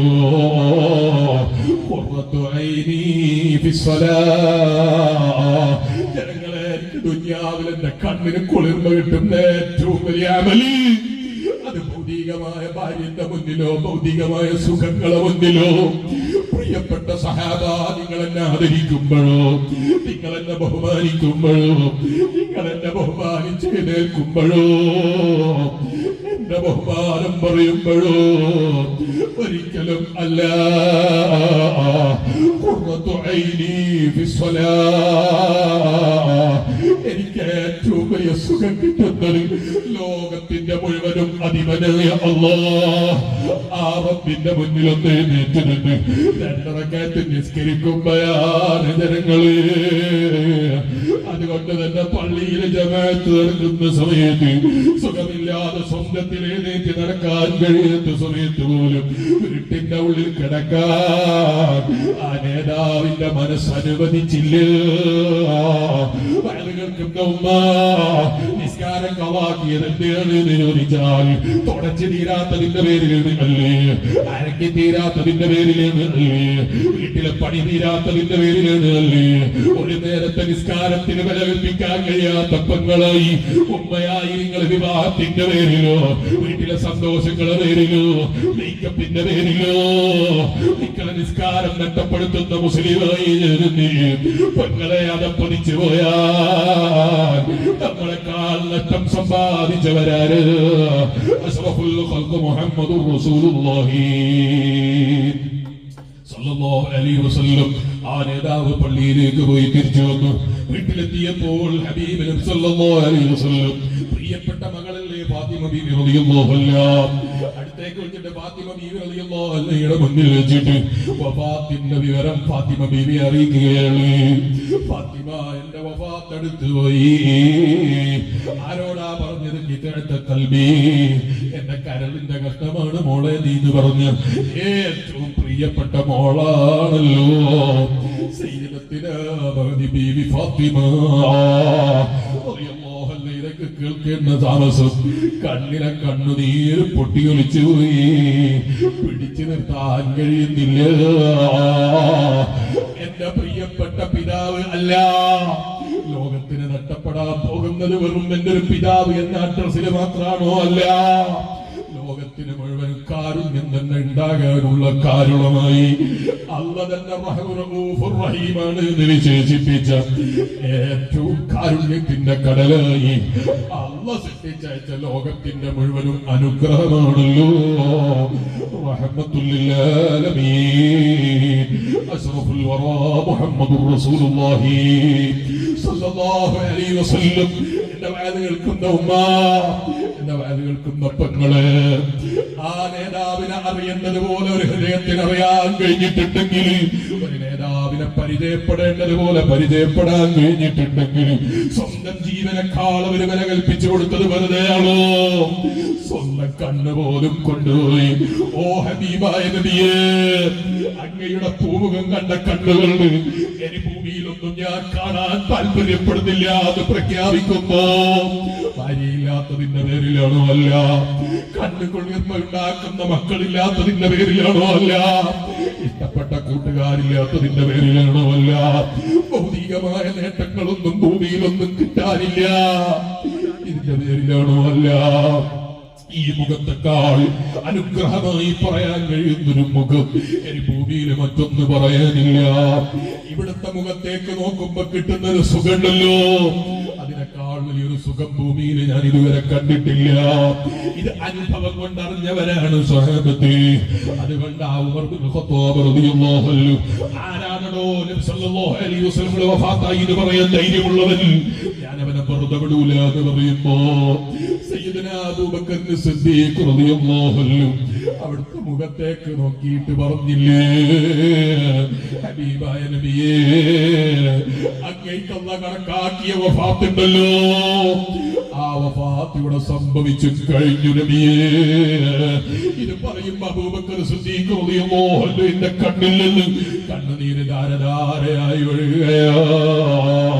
മഹാനായ ബിലാൽ ഇബ്നു റബാഹ് റളിയല്ലാഹു അൻഹു, ഇനി ഞാൻ മദീനയിൽ ജീവിക്കാനില്ല, എന്റെ പ്രിയപ്പെട്ട ഹബീബില്ലാത്ത മദീനത്തെ പള്ളിയിൽ ബിലാലിന് ജീവിതം വേണ്ട, മദീനയിലെ മണ്ണിലേക്ക് ഞാനില്ല.